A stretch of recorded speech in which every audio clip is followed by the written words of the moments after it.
Welcome councillors, welcome staff to tonight's first meeting of the new term of Georges Council, and welcome to the many members in the public gallery. It's great to see so many of you here tonight to be engaged in our community. I'll declare the meeting open officially at 7 p.m. First of all, I'd like to thank Uncle Dean Kelly for cleansing this space of our newly elected council tonight. Uncle Dean is a proud Yuin Walman man who is recognised as a local traditional knowledge holder, and I can't think of a more appropriate way for our council term to commence. And thank you for the beautiful service outside. That was very touching and respectful and spiritual, and I think all of us here tonight really enjoyed the ceremony, so thank you. We're also honoured to have Arnie Barb Sims here with us tonight to welcome us to Bidjigal Country. Arnie Barb is a Bidjigal traditional owner and has been integral in the development of Council's Aboriginal and Torres Strait Islander strategy, which is coming before Council tonight for endorsement for public exhibition. So thank you, Arnie Barb. Please. If you could just turn the microphone on, thank you. Thank you, Lady Mayoress. Ladies and gentlemen, Lady Mayoress, Deputy Mayor, councillors, newly elected councillors, and our audience in the gallery behind me. Uncle Dean Kelly, what a wonderful, marvellous man you are. I have the opportunity of working with you on many occasions. You're on the land of the Bidjigal people and the Gweagal people, my father's people. The Gweagal people of Kurnell, which links into this area over here, also connecting to the Gadigal people and the Cobble people. They are the people that did connecting. They traded, they talked, they listened, and they understood their many, many travels. And we welcome many newcomers to this country. Australia is so vibrant and rich with diversity. And we talk about migration. We look at the many cultures that have migrated to Australia. And why do they migrate? It is the land of milk and honey. It is the land of hope and freedom. The diversity we have within, no other country suits anywhere in the world like this. I tell a lot of people when I talk and I go to different councils, it's what we have, who we are, and how we do it as a collective. No other country would come close to it, not even the mighty America with a newly elected president. They have not got what we got. We have a history. We have uniqueness. We have a friendship. We have a bond. We listen to each other.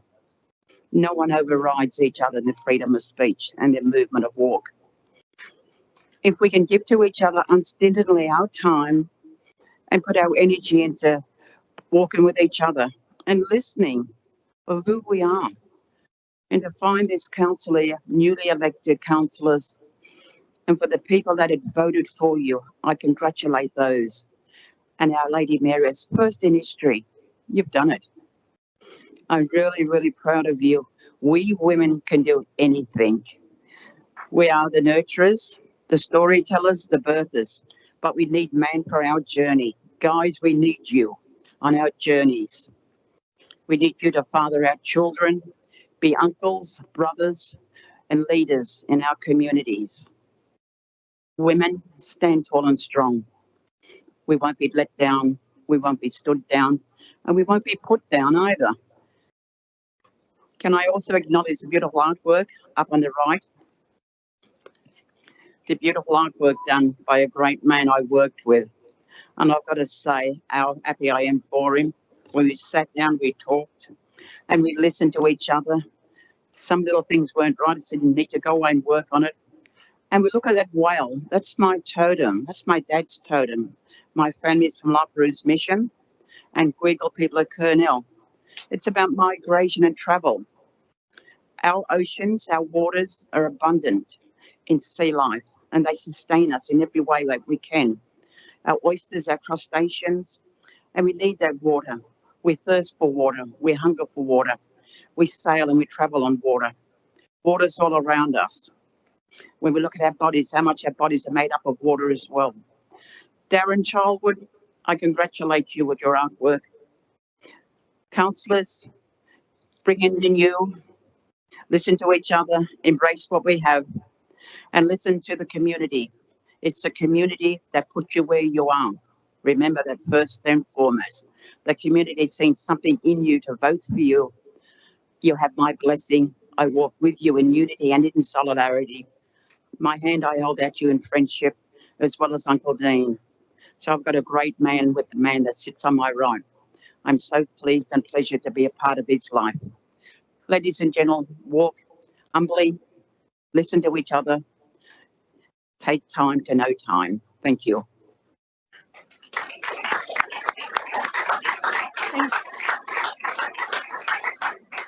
Thank you, Arnie Barb, for that heartfelt welcome to country. If we could all please stand now for the national anthem.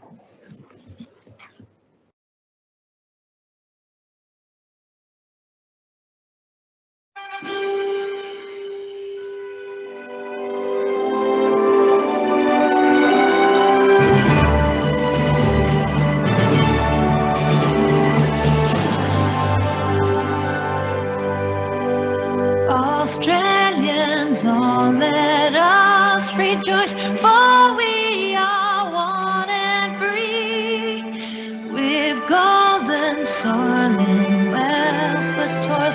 Our home is good by sea, our land of mountain nature's gifts of beauty rich and rare.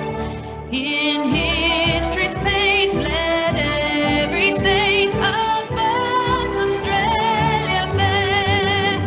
In joyful strains and let us sing, advance Australia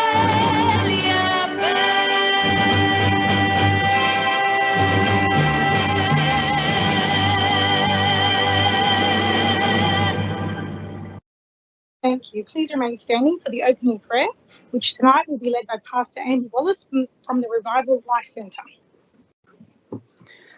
Let's pray. Heavenly Father, we come before you tonight with humble hearts, seeking your wisdom and guidance for these council members and this meeting they're about to have. We bless them, we bless their homes, we bless their families with peace, joy and protection. I'm reminded of the words from Philippians 2:3, calling us to do nothing out of selfish ambition or vain conceit, but in humility, considering others above ourselves. Lord, help us to set aside personal agendas and embrace a spirit of unity and of service to one another. May this council's decisions be made with compassion, integrity, and a desire to work for the common good of the Georges River community they serve.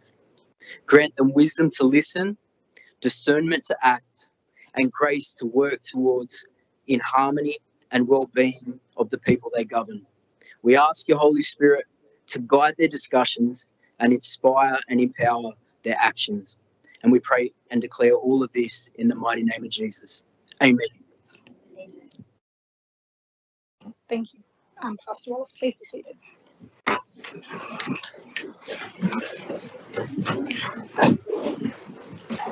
There are no apologies for tonight's council meeting, and there were also no requests to attend via audio-visual link. Notice of live streaming. Staff and public are reminded that this meeting is being recorded for minute-taking purposes and is also being webcast live on Council's website. This recording will be made available on Council's website. The order of business is as shown in the agenda. Council's Code of Meeting Practice prohibits the electronic recording of meetings without the express permission of Council. Disclosures of interest. I have 3 disclosures of interest from Councillor Wang. So Councillor Wang has disclosed a non-significant, non-pecuniary interest in item NM08624, Hurstville Night Market. For the reason he is a member of Georges River Association and one of the speakers, Mr. Jun Kui, is the number 4 of his 2024 council election team. Councillor Wang will remain in the meeting and take part in the consideration of this item. Councillor Wang also disclosed a non-significant, non-pecuniary interest in item CCL 09024, application pursuant to Council Award Discretionary Fund Policy, for the reason that he attends the St George Anglican Church of Australia, Hurstville, and he's the multicultural ambassador of the Salvation Army. Councillor Wang will remain in the meeting and take part in the consideration of this item. Councillor Wang also disclosed a non-significant, non-pecuniary interest in item NM092-24, Dashane and Tihar Festival, for the reason that the Speaker, Kamal Sigdal, is for this motion is number 3 on his 2024 council election ticket, and Councillor Wang will remain in the meeting and take part in the consideration of this item. Councillors, are there any further disclosures of interest to declare? No? Excellent. Okay, we will move to the public participation on items on the agenda. There are 21 speakers registered for tonight's meeting.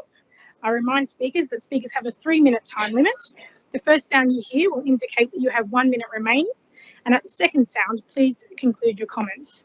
And I'll be quite strict on the 3 minutes just because we do have 21 speakers. So I'll call the first speaker, Predrag Gujel, who is here in person, speaking on item NM089-24, installation of a roundabout at the intersection of Carrington Avenue and Warwick Street, Hurstville. Just, yeah, perfect. Off you go. Thank you for letting me speak. Good evening, councillors and council officers. Thank you for the opportunity to speak today. My name is Predrag, and I have lived on Carrington Avenue for the past 4 years. During this time, I have witnessed over 15 accidents at the intersection of Carrington Avenue and Warwick Street. These incidents have ranged from near misses and minor crashes to serious collisions, requiring paramedics and police. On some occasions, while emergency services were still attending one accident, another would occur at the same time. Accidents happen at all times of the day, morning, noon, and nights. Some have been so severe that cars flipped over or collided with fences, causing significant property damage. As a parent of 3 primary school children, the most terrifying moment for me was witnessing a crash at 8:30 in the morning. A car was pushed onto the footpath, damaging a fence just as I was preparing to take my kids to school. This constant danger has made me afraid to let my children cross the street to get to our parked car. My anxiety grows daily as my kids ask to walk or ride their bikes in our street, something I cannot allow because their safety is at risk. This is a local road and residents should feel safe and enjoy living here. However, the root cause of the accidents is the intersection flawed layout. Temporary line marking measures have provided slight improvements, but near misses continue to occur. Minor adjustments will not solve the problem. A complete redesign is required. Sadly, council officers have not engaged with residents to understand the situation or get our input on potential solutions. Who better to identify the problem than those living right next to it? 2 years ago, many of my neighbors signed a petition urging action, but nothing has been done since.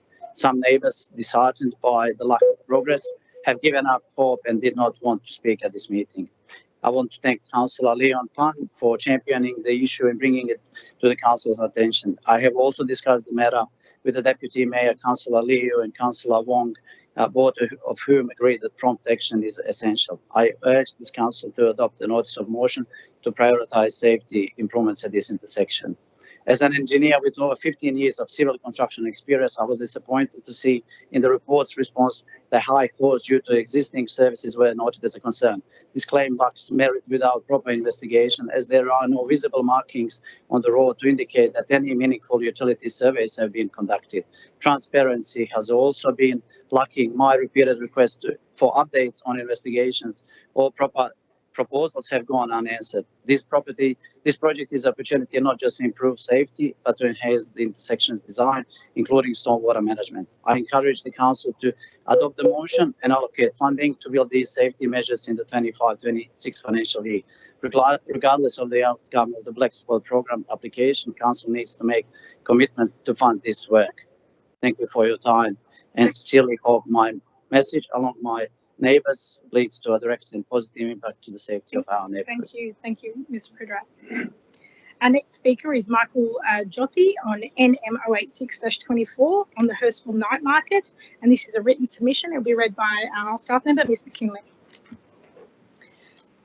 We write to you on behalf of the owner of 288 Forest Road, Hurstville, which incorporates Humphreys Hotel and Hatch Restaurant.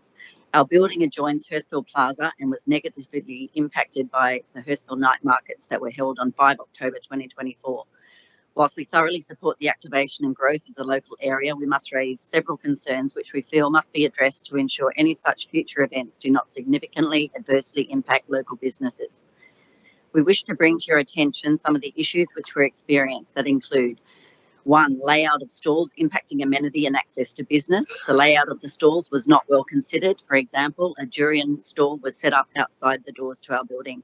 This drove the very strong smell of durians throughout the building for the whole evening. In addition, the queues for the stalls and crowd watching the performances resulted in our entrance being blocked for the majority of the evening. For any future events, we would ask that stalls be placed well away from our entry doors.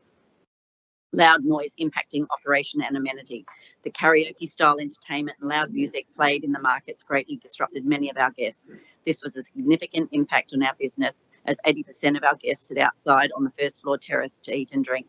For any future events, we would ask that loudspeakers be placed facing away from our premises. Inadequate facilities resulting in improper use of local business facilities. There were no additional toilets provided by the night markets beyond the 2 toilets that are in the plaza for normal day-to-day use. This resulted in attendees of the markets using our business as a public toilet, which is an additional cost to our business. For any future events, we would ask that adequate additional facilities are made available for use by attendees of the markets.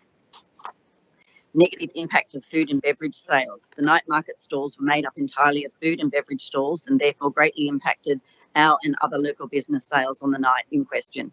In addition, it appeared that the event did not bring visitors from outside the local area as it wasn't marketed to the wider population. For any future events, we would ask that the event is marketed to bring new customers to the area and the mix of stalls considers the impact on local food and beverage offerings and sales. Whole day impact of the event. The event itself is set up throughout the day, so the impact is not only for the official running period, but the whole day leading up to this event. For any future events, we would ask that the duration of the event, including setup, considers the impact it will have on local businesses. On the day of the markets, we found that the organisers were dismissive of the issues experienced by local businesses and were not open to consultation as to how impacts could be avoided or minimised. We respectfully submit that any future events of this nature must be planned and managed in a way that does not negatively impact the operation of local businesses, whilst also providing for activation of the local community area. We ask that we and other neighbouring businesses are consulted by the event organisers and or council prior to any future events, so that input and feedback can be provided. We appreciate your assistance and support of local businesses. Please let us know if we can provide any further information of assistance. Thank you. Our next speaker is Michelle Ford on CCL 086-24. NM 08124, reconstruction of a new facility at Cars Park, options for funding, and that is also a written submission. Thank you. Good evening, councillors. 6 years ago, I was shocked and saddened when hearing the heartbreaking news that the Cars Park pool, a place where champions were born and our community cherished, would be closed and replaced by a car park. 6 years of community campaigning, the formation of a new political party, the change of council administration and leadership. The land has been remediated, and while the pool is gone, the promise of a new beginning remains. Today, the site is ready and waiting to be transformed and bustle with life again through the construction of a new aquatic facility. My passion as an Olympic champion who trained at Cars Park Pool is to see governments investing in our sporting infrastructure so the champions of our future have a place to thrive and live out their dreams. I commend the council for this motion before you tonight, for council to commit $10 million towards the construction of this new aquatic facility. I thank Councillor Lansbury for calling for this report and note her long and ongoing support for the rebuilding of this facility. I would like to emphasise to the Premier, who made his election commitment to rebuild the pool on the same site, that in addition to a new 50-metre outdoor pool, it is extremely important and crucial that this new facility provides a separate indoor 25-metre pool for Learn to Swim programs. Learn to Swim programs provide not only essential life-saving swimming skills, but are the foundation for the future swimming champions. I implore the Premier to ensure that adequate funding is secured to provide for this vital and ever important Learn to Swim component. I'm so pleased to see Council taking this proactive and truly encouraging step by committing to provide funding towards the rebuild of our pool. I eagerly await the next stage from the New South Wales Office of Sport, being the detailed designs and development consent. And I call on the Premier to get on with the delivery of this much-loved facility as the swimming champions of tomorrow are waiting. Thank you. Thank you. The next speaker is Hitesh Chalva speaking on NM 089-24, installation of a roundabout at the intersection of Carrington Avenue and Warwick Street, Hurstville, and Hitoshi's here in person. Thank you. Distinguished council members and fellow community. Sorry, yes, you're good to go now. Thank you. Distinguished council members and fellow community members, my name is Hitesh Chavda. I'm a local resident, a family person, and an advocate for safety. Thank you for the opportunity to speak today. I stand before you to discuss the pressing issue, the urgent need for a roundabout at the intersection of Carrington Avenue and Warwick Street. This intersection has become a dangerous hotspot with staggering 20 major accidents occurring between 2021 and 2024. These frequent accidents have had a significant impact on our well-being, property values, causing stress, anxiety, and potential injury. As residents, we've taken steps to address this issue by reporting incidents to the council.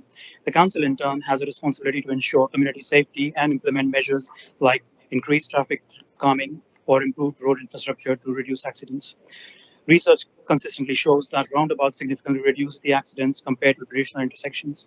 By slowing traffic and eliminating the risk of T-bone collisions, roundabouts enhance safety for all road users, including pedestrians, cyclists, and motorists. Our community deserves a safer and more efficient transport system. A roundabout at this intersection will not only prevent accidents, but also improve traffic flow. The investment in infrastructure is an investment in our future. I have deep respect for the structure of government, including the work Georges River Council does, and I'm fully aligned to the core values. I believe that we, council and residents alike, must work together as a unified team, driven by shared purpose, such as ensuring community safety and fostering mutual respect. We act with professionalism, continuously seeking opportunities to learn and grow by understanding the community's challenges with empathy and compassion. We must keep honesty and transparency in our interactions, sharing vital information such as the findings of the technical feasibility analysis with the community. We must take ownership of the decisions and actions, always striving for excellence. For instance, a prompt decision to construct a roundabout can have significant impact on the daily lives of the community. Community and safety are the two sides of the same coin. A strong community can help to create a safer environment, and a safe environment can help to strengthen the community. By working together, we can create stronger communities and promote safety. We, the residents and the council, can create a better future for everyone. I urge the council to prioritize this project. By taking swift action, we can save lives and create a safer environment for everyone. Thank you for this opportunity and consideration in this matter. Thank you, Mr. Chop. Our next speaker is Ruby Chen, speaking on a question with notice 029-24, update to playgrounds at Woodville Park, Croot Park and Empress Reserve. And Ruby is here in person. The microphone is ready, so please go ahead. Thank you. Good evening, everyone. My name is Ruby Chen. First of all, I want to sincerely thank you, Councillor Ben Wang and his team for the motion QWN 029-24. Then I have the opportunity to speak out on behalf of the local residents. Did you ever know there's a park in Hurstville where there are around 300 visitors every day in the park? Using the park. Do you know there's a park in Hurstville where seniors will be fighting for a sunny chair in winter and a shady chair in summer? That's because not enough seats under the trees. Yes, that's what happened in Woodville Park. I'm a frequent visitor in Woodville Park. Due to its prime location, Woodville Park is cherished and actively enjoyed by hundreds of people every day. However, unfortunately, the condition of Woodville Park has been seriously deteriorating. Let's talk about the toilet. Okay, first, when you go inside the Woodville Park's toilet, you have to step into a water puddle before you can reach the toilet seat. What's the reason? This is because the uneven flooring inside the toilet, it doesn't allow the water to exit through the drain. So it is very slippery and unhygienic for everyday user. I have to mention this. And there are so many patchy and uneven grounds in the park. The most hazardous and uneven area is behind the toilet, near the children's playground. This dangerously uneven is posing a significant risk of injury to children. I see little girl barefoot just running through it, I have all those photos with Jennifer Edison. And that's the uneven ground also extends to the grass area where seniors practice Tai Chi every day. Like the morning exercise, you do Tai Chi, but the next step, you don't know you're touching, you will be landing on an uneven ground. So this uneven surface creates a serious safety concern for children and for the elderly. And also the cycling machine in the fitness center, I had never seen such a cycling machine in such a poor condition in Australia. Sorry to say that. Maybe my wording is not that good. It's dirty, worn out, and the pedal has been replaced with green. The whole machine is in gray color, and the pedal is replaced in green. So that means so many people using it. So Thank you, Ms. Chen. thank you. We'll leave it there. 3 minutes is up. Thank you so much. I'm sure Councillor Wang has probably raised those issues with our staff to look at from a council request point of view. So thank you for speaking. Thank you. No, sorry, that's it. Thank you. Our next speaker is Mr. Jun Kui, speaking on NM 086-24, the Hurstville Night Markets, and Mr. Kui is here in person.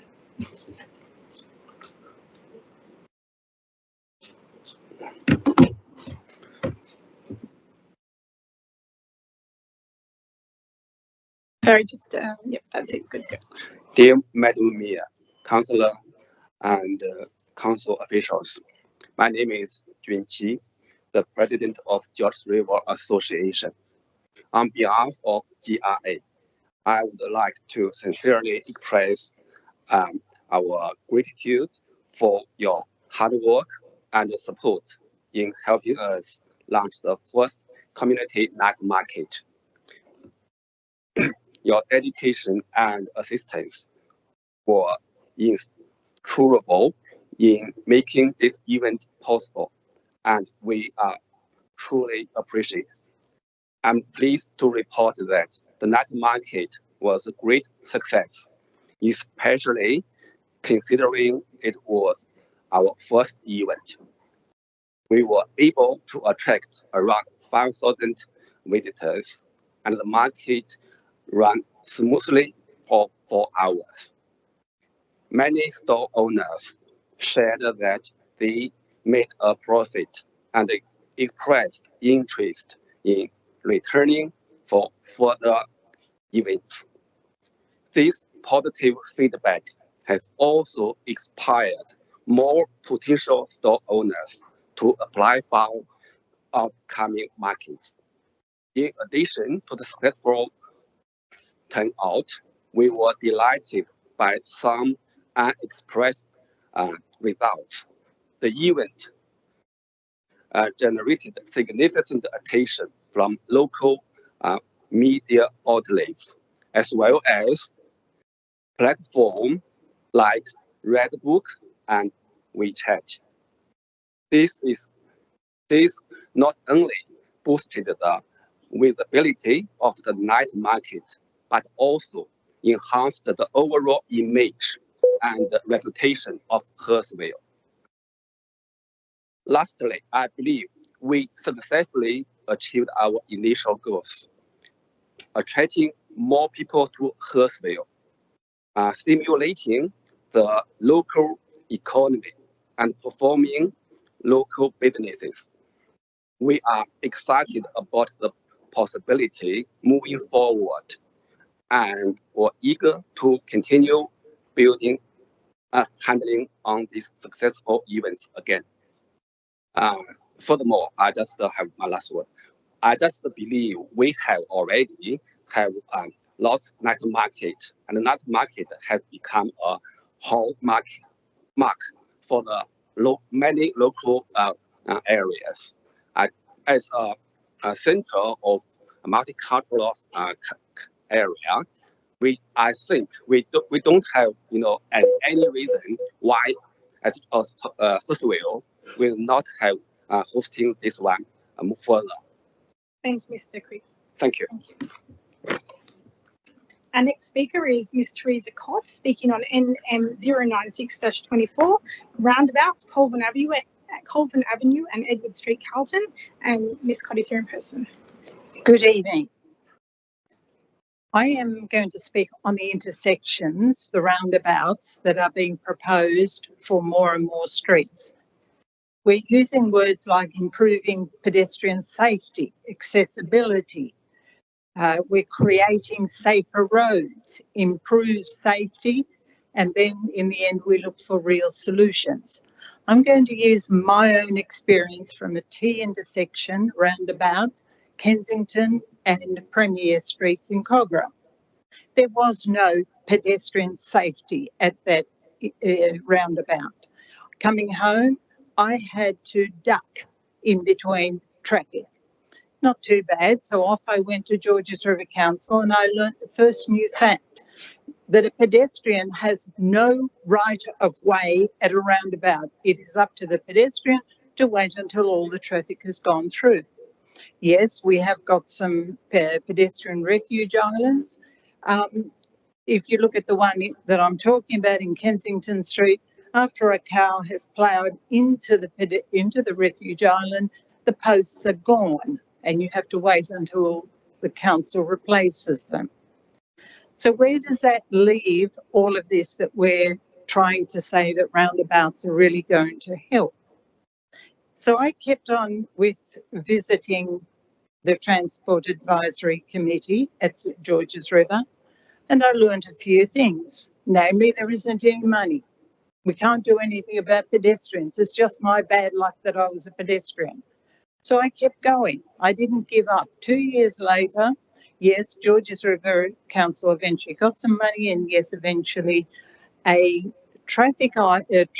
pedestrian refuge island was installed right in front of a church. I don't believe for 1 minute that Georges River, when they said to me that we can't do anything, these are the rules. So where does that leave my view about roundabouts and as a pedestrian? We knew this was coming. We have got high rise in Cogra that's going up fast. Where do people and their cars go? They're obviously on the road. As a pedestrian, I use a footpath, but invariably I have to cross a road. So in other words, a roundabout is not going to deliver safer streets. If we believe that, then we are misleading ourselves. We're not being realistic in any of this. So where is it going to lead the motions that are coming to the meeting tonight? We're going to waste good money to learn the same thing, that we have got problems on our roads. We've got too many people, we've got too many cars. Thank you. Thank you, Ms. Cotton. Our next speaker is George Ephraimidis on NM 089-24, installation of a roundabout at the intersection of Carrington Avenue and Warwick Street, Hurstville. And Mr. Ephraimidis is here in person. The microphone is already on, so please go ahead. Good evening, councillors. My name is George Ephraimidis, and myself and my family have lived at Carrington Avenue for 22 years. We are about 3 houses from the intersection of Carrington Avenue and Warwick Street. At this time, I've witnessed many accidents, and some of them have been major, to the point that it's frightened myself and my family as well. What concerns me is that I have 5 kids who walk around Hurstville a lot as they're young enough to, or old enough to, go to the station, get into a car and drive. My biggest issue as a father is that one day there'll be an accident that could possibly potentially hit one of my children. Not just my kids, but the neighbours that live in our area. I've witnessed vehicles flip. I've witnessed vehicles jump gutters, smash and heavily damage fences. One's landed on top of my vehicle. I worry that one of my kids might be getting into it and a vehicle lands on them. I just please want you guys to consider this roundabout. It is so important. I also want to add something that the previous speaker didn't get time to add. On a related note, I want to highlight the broader concerns that affects residents when exchanging emails with council officers. Their signatures lack position titles. This leaves us unsure about who's addressing our issues. For example, without knowing their role, it's unclear if a traffic-related issue is being handled by the relevant expert or someone from an unrelated department. I'm in no respect to any professional, but this lack of clarity is frustrating for residents seeking reliable responses. I'd also like to add what somebody just spoke about, roundabouts. In our scenario, the roundabout in Carrington Avenue will clearly slow down motorists, and that's what we're looking for. We have an intersection that is not a 90-degree intersection, so there is clear blind spots. We have witnessed horns honking every single day for the 22 years that I have been there. Near misses. Please, please do something about it. Thank you. Thank you, Mr. Ephemidis. Our next speaker is Chrissy Antonopoulos on NM095-24, Traffic Study, Park Road, Carlton. And they are joining remotely, and we're just trying to connect them now. Hello, Ms. Antonopoulos. Yes. Hello, this is Mary-Lise Borg. You are now joined live to the council meeting to speak on NM095-24, Traffic Study, Park Road, Carlton. You have 3 minutes. Please start your address. Thank you. Thank you, everybody, for hearing me today. My name is Chrissy Antonopoulos. I am a local resident of Carlton. My family and I have lived here for over 30 years. I'm also legally blind. I use a guide dog, and I frequently access Park Road in Carlton to get to other family members' houses, to get to the doctor, to get to the shops. As you can imagine, being legally blind, I walk more than most people, not being able to drive anymore. And over the years, not just myself, but the community has witnessed Park Road become increasingly more busy, likely due to the development that's happened along Princes Highway in Kogarah Bay, in Kogarah. So there is a lot of traffic, and at the moment, crossing Park Road is really unsafe, not just for myself, but for a lot of us attempting to cross. So I've got a few issues here that I'd just like to draw your attention to in considering a traffic study and what we can do about this to make the road more safe. So as I mentioned, it's a super busy road, and it's been getting busier and busier over the years. The speed limit is, from my knowledge, 60 kilometres an hour, which is quite fast, and people who come through Princes Highway and the Park Road intersection can come quite fast, and it often feels like they are speeding. And usually I think that happens because there is a red light camera there, and a lot of people kind of slow down and speed up as they get through the traffic lights. So when we are crossing at that point, because there is traffic coming from Allawa and then traffic coming from Ramsgate, this often doesn't align, so we get stuck in the middle. And at the moment, there's a medium, I think you call it a medium strip in the middle. Now, for me with the guide dog, we don't actually fit properly. So my guide dog really kind of hangs out on the end. If I have a pram, and if other people are using a pram, we don't all fit in the median strip. So often we kind of all have to huddle. And as you can imagine, that gets quite unsafe. When we're crossing back from the Colburn Avenue to the other side of Park Road, there's a median strip there and cars park there. So for us to cross the road, most people stand on the median strip there, which I obviously can't do due to accessibility, as other people who have disabilities. There's people with who use wheelchairs in the area. There's older adults. There's a lot of people with mobility issues. So we're hoping that having a traffic study would help to identify the issue here and to come up with a solution. A lot of us are suggesting a pedestrian crossing out the front of the Park Road Church. So there's also a preschool, there's the bus stops, there's lots of kids who get off there to cross as well. So it's quite a busy area.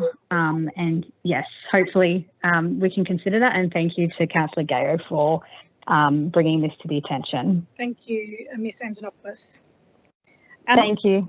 Thank you, thanks. Our next speaker is Mr. Adrian Polhill on NM099-24, Tree Management Policy Review. And Mr. Polhill is also joining remotely. He's on there. Hello, Mr. Polhill. Hello. Yes. Hello, this Yes, is yes. Merrily Yes. Sport. Adrian, you are connected to the meeting and you have 3 minutes to speak on the tree management policy. Off you go. Oh, great. Thank you very much. Good evening, Elise. Good evening, everybody. I think that Catherine's raised a very interesting motion here regarding reviewing the tree management policy. I have spoken to Catherine and she's certainly let me know that some residents she's talked to have incidents of property damage, and I understand that. I am speaking, therefore, for the voiceless, the long-term residents of our LGA who are now more than 60 years old. I'm talking about the 2000 Tallarwoods, which the Director of Assets has indicated are the street trees that we're talking about. These valuable assets have no voice at all. But they do make a huge contribution to our community in terms of urban cooling, in terms of carbon drawdown, in terms of harbouring incredible biodiversity. In fact, each tree is a complete ecosystem. So I asked if Catherine would consider making an amendment, an additional part of the amendment to the motion, and that is to request that the Director of Assets look at the asset value of these Tallarwood trees, also estimate how much of urban cooling do they contribute to and how much carbon they actually are drawing down from the atmosphere. And in terms of biodiversity, give us an estimate of the incredible biodiversity that they actually harbour. And also the final part of that amendment is to recommend that these Tallarwoods are included in the significant tree register. Thank you very much for listening. I'm sorry I'm not available to be there in person. I'm currently co-coach of a Lego Scout robotic team, and we're going to the national competition next weekend. So thanks again for listening. Thanks, Elise. Thank you very much. Thank you, Adrian. Bye. Good luck at the competition. Our next speaker is Janelle Cook, speaking on CCL 086-24 NM 081-24, reconstruction of a new facility and construction of a new facility at Cars Park, options for funding, and that is a written submission to be read by Ms McKinley. Thank you. I write to express my support for NM 081-24. Colgrove War Memorial Pool at Cars Park was a significant part of the Georges River community. It enabled recreational swimmers to maintain their fitness, allowed locals to keep cool in the summer, and was instrumental to the careers of Olympians like Michelle Ford and Janelle Orford. Unsurprisingly then, the permanent closure of the pool in June 2019 was met with much disappointment.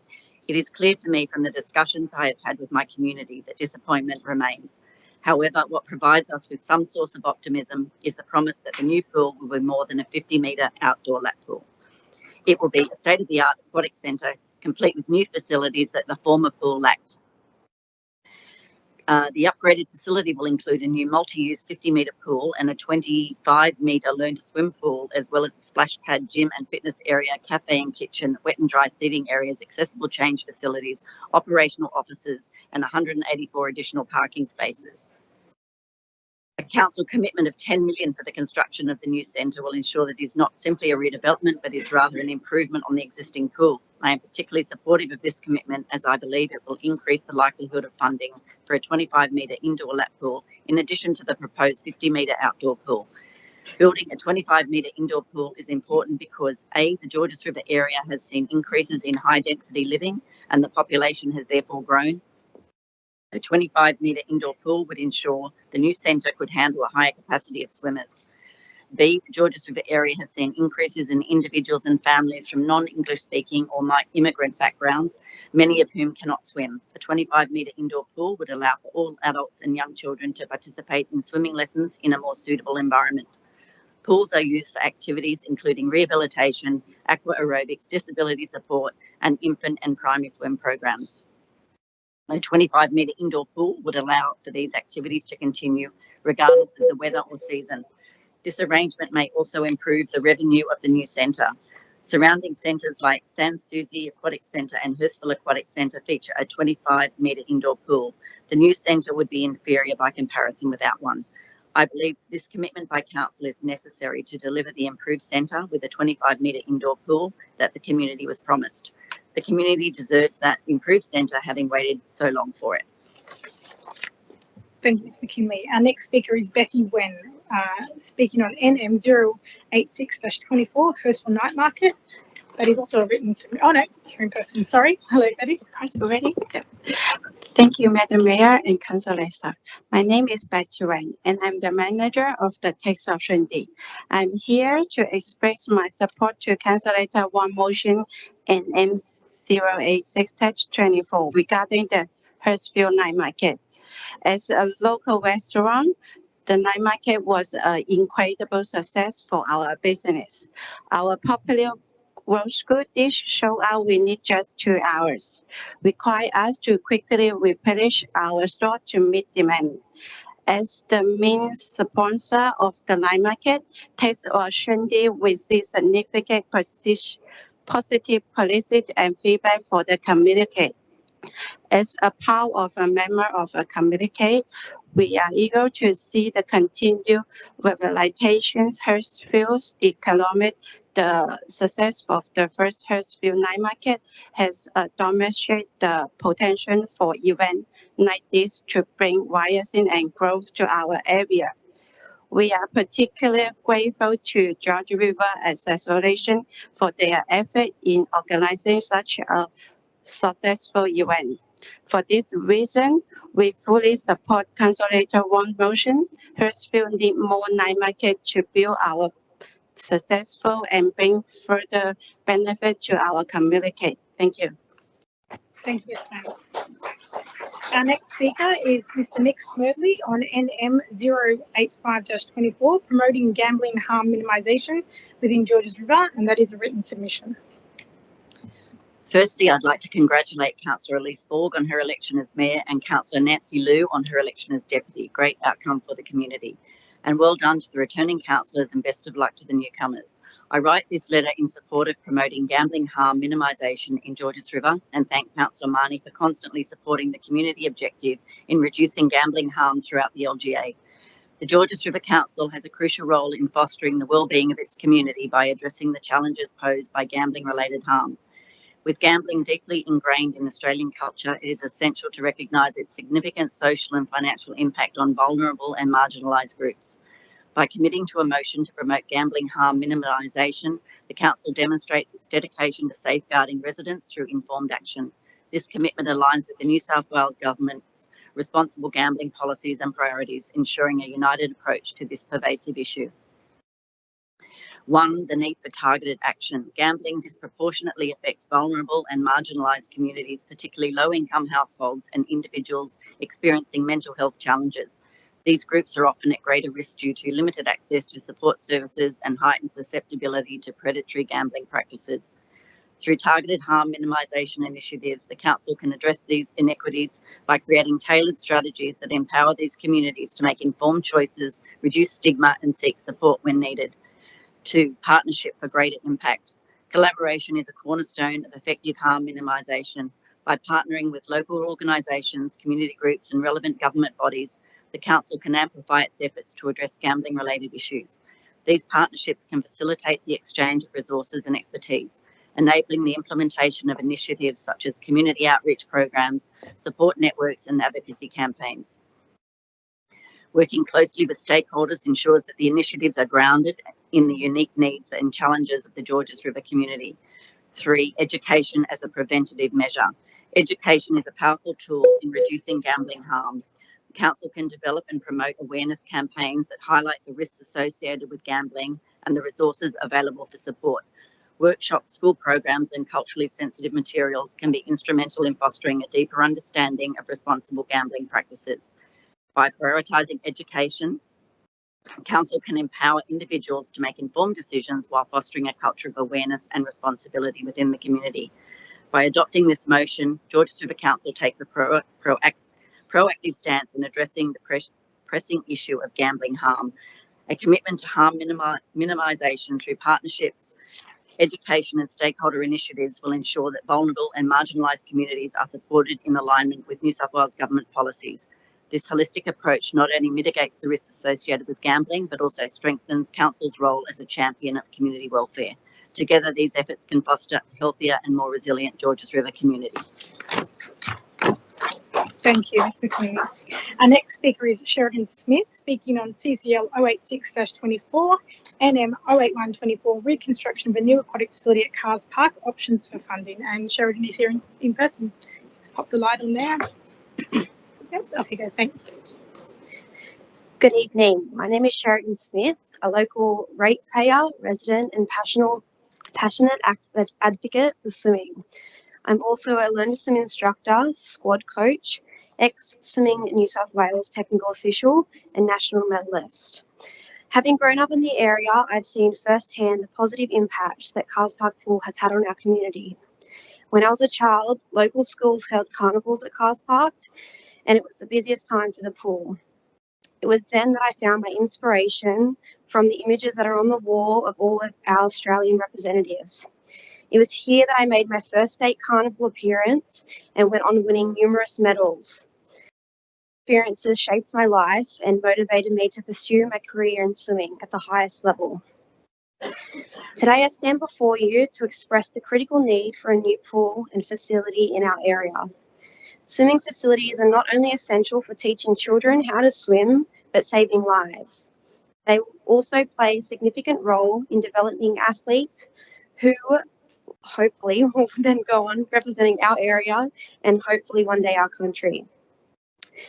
The Cars Park Pool has been an iconic community hub, and we need to ensure that future generations have the access to the same opportunities that I had growing up. A new facility is not only vital for just recreational swimming, but for fostering the growth of competitive swimmers. Swimming offers countless benefits: physical activity, discipline, teamwork, and emotional well-being. It also provides an avenue for local youth to create long-life friendships. Importantly, these friendships often extend beyond our local community, providing young swimmers with a chance to travel and compete and represent our region with pride. The opportunity like these ones that I had can open up doors to success and personal fulfillment. A new pool facility will also help place children and adults alike can develop their skills to promote safety, health, and personal growth. Given the critical importance of swimming in our community, it is essential that we invest in a modern, well-maintained facility that will continue to serve in our community for generations to come. We must look beyond the short-term costs and focus on the long-term benefits of investing in our children's future. This pool will provide will invite young swimmers with the necessity and resources to compete at a higher level, just like I did. The opportunity to serve in a health and wellness hub for the entire community, encouraging exercise, social interactions, and community pride. In conclusion, I urge all councillors to vote against the funds and reconstruct this new pool. Thank you. Thank you, Shirley.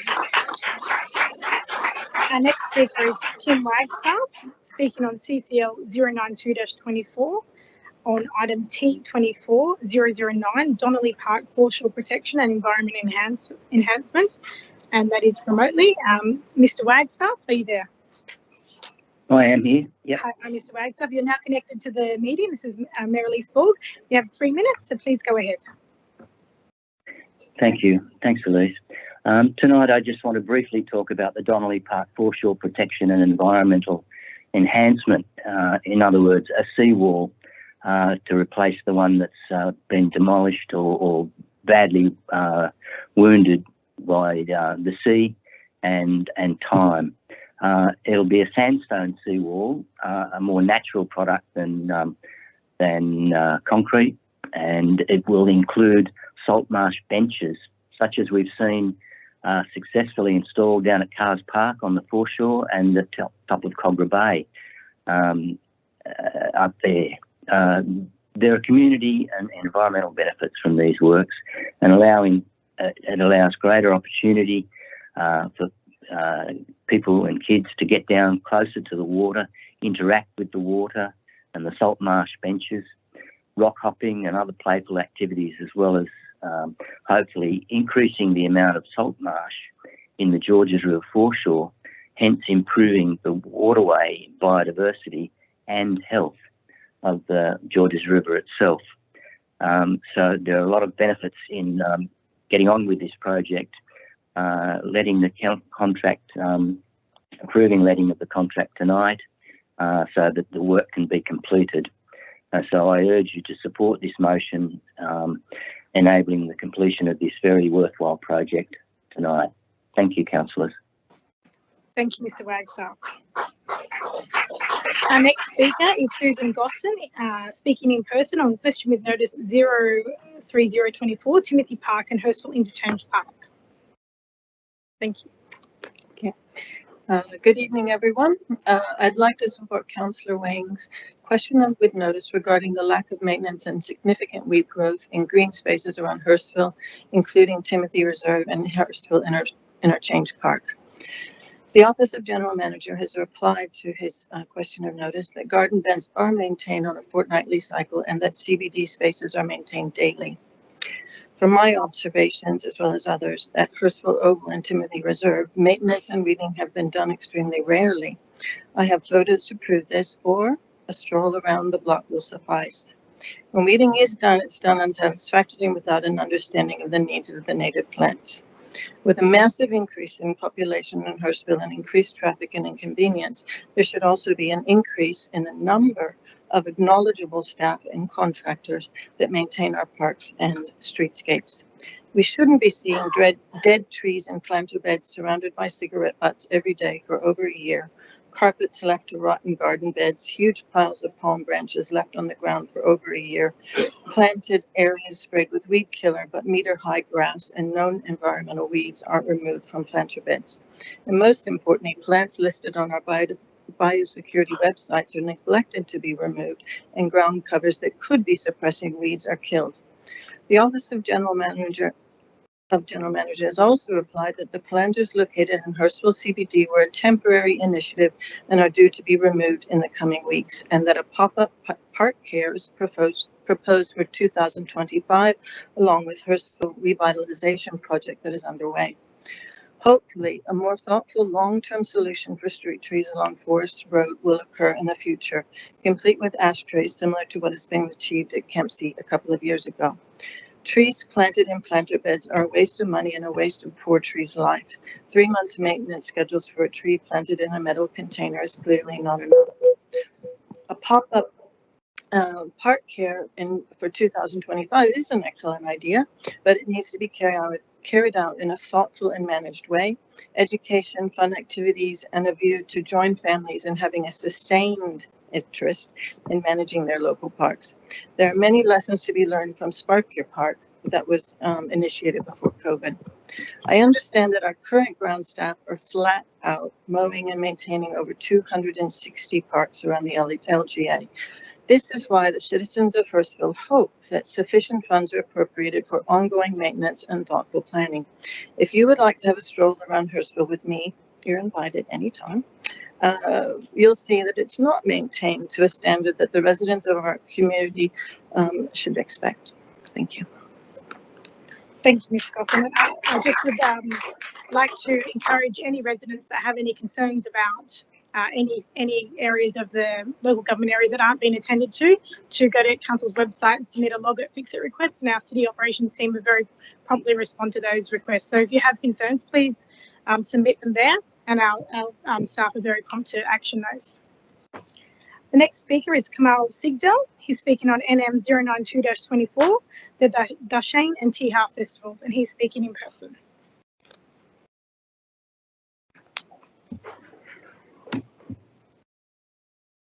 Just push the button on the right. Yeah, there you go. You're ready to go now. Thank you, Madam Speaker. Thank you, councillors and all the council officials and the residents that's present here.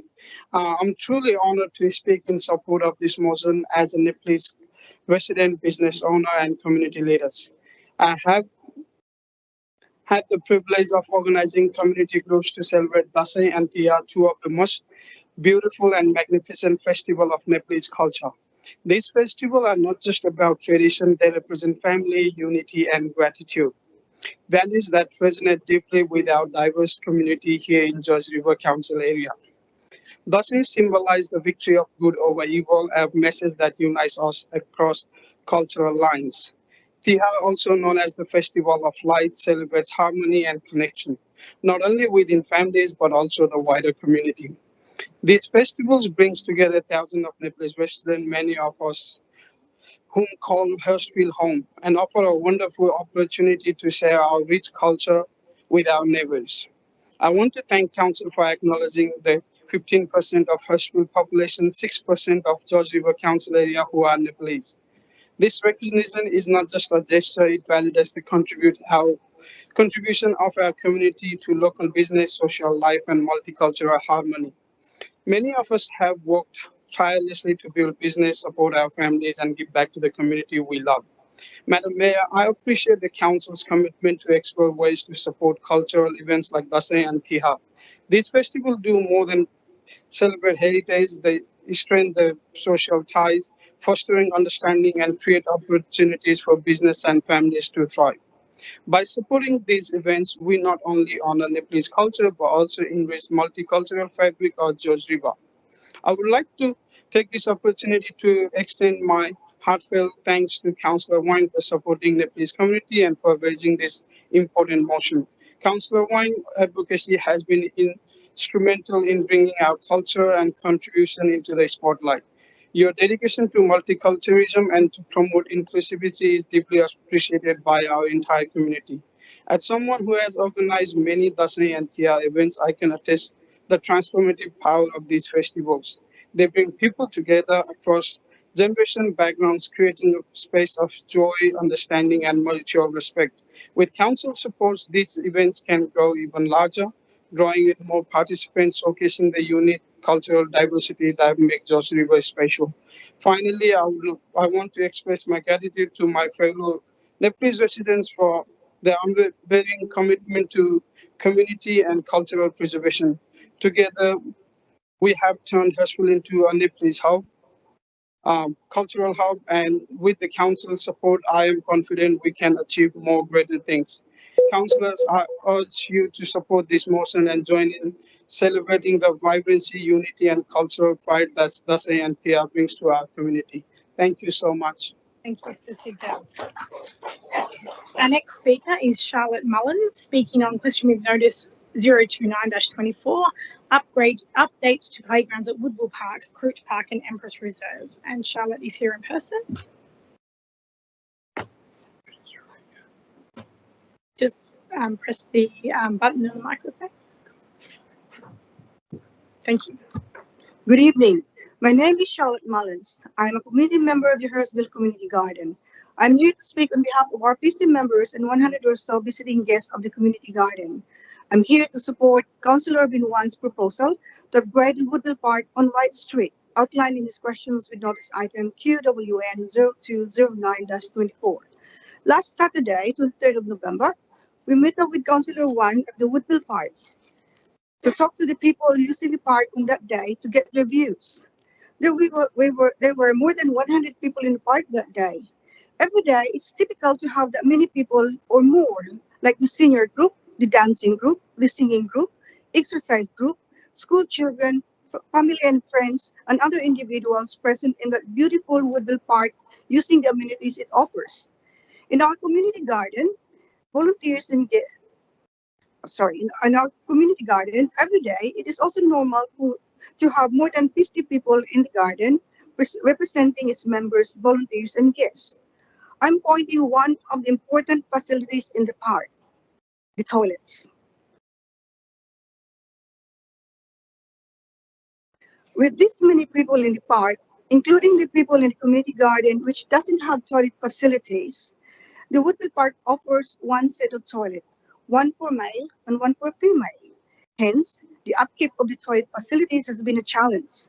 Often, the toilet areas become dirty, a pungent and unpleasant odor, the vanities are dirty, and the floor are soiled and wet. The floor is often waterlogged.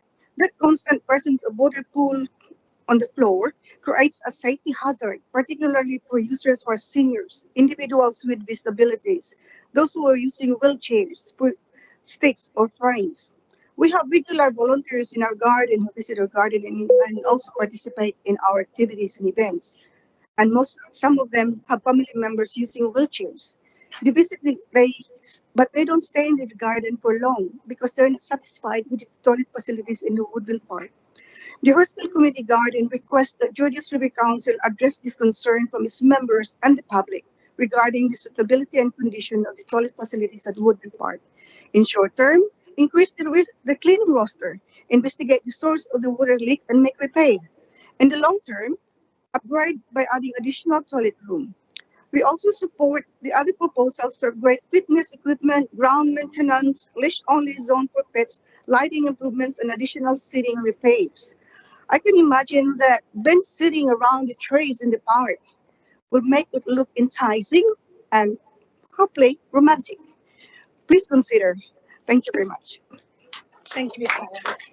Our next speaker is Levko Romanovsky, speaking on NM 099-24, Tree Management Policy, and Levko is here in person. The microphone is on, so off you go. Thank you. Madam Miris, councillors, council officers, special thanks to Councillor Lansbury also for submitting the notice of motion this evening to have the street tree policy reviewed. As a resident of South Hurstville for the last 38 years, we've been living in a corner property on specifically on the Esplanade and Tavistock. Along our Tavistock Road boundary, within 4 or 5 meters of the boundary of our house, we've had 2 huge today tallow wood trees, and they have approximately a height of about 24 meters today in the canopy.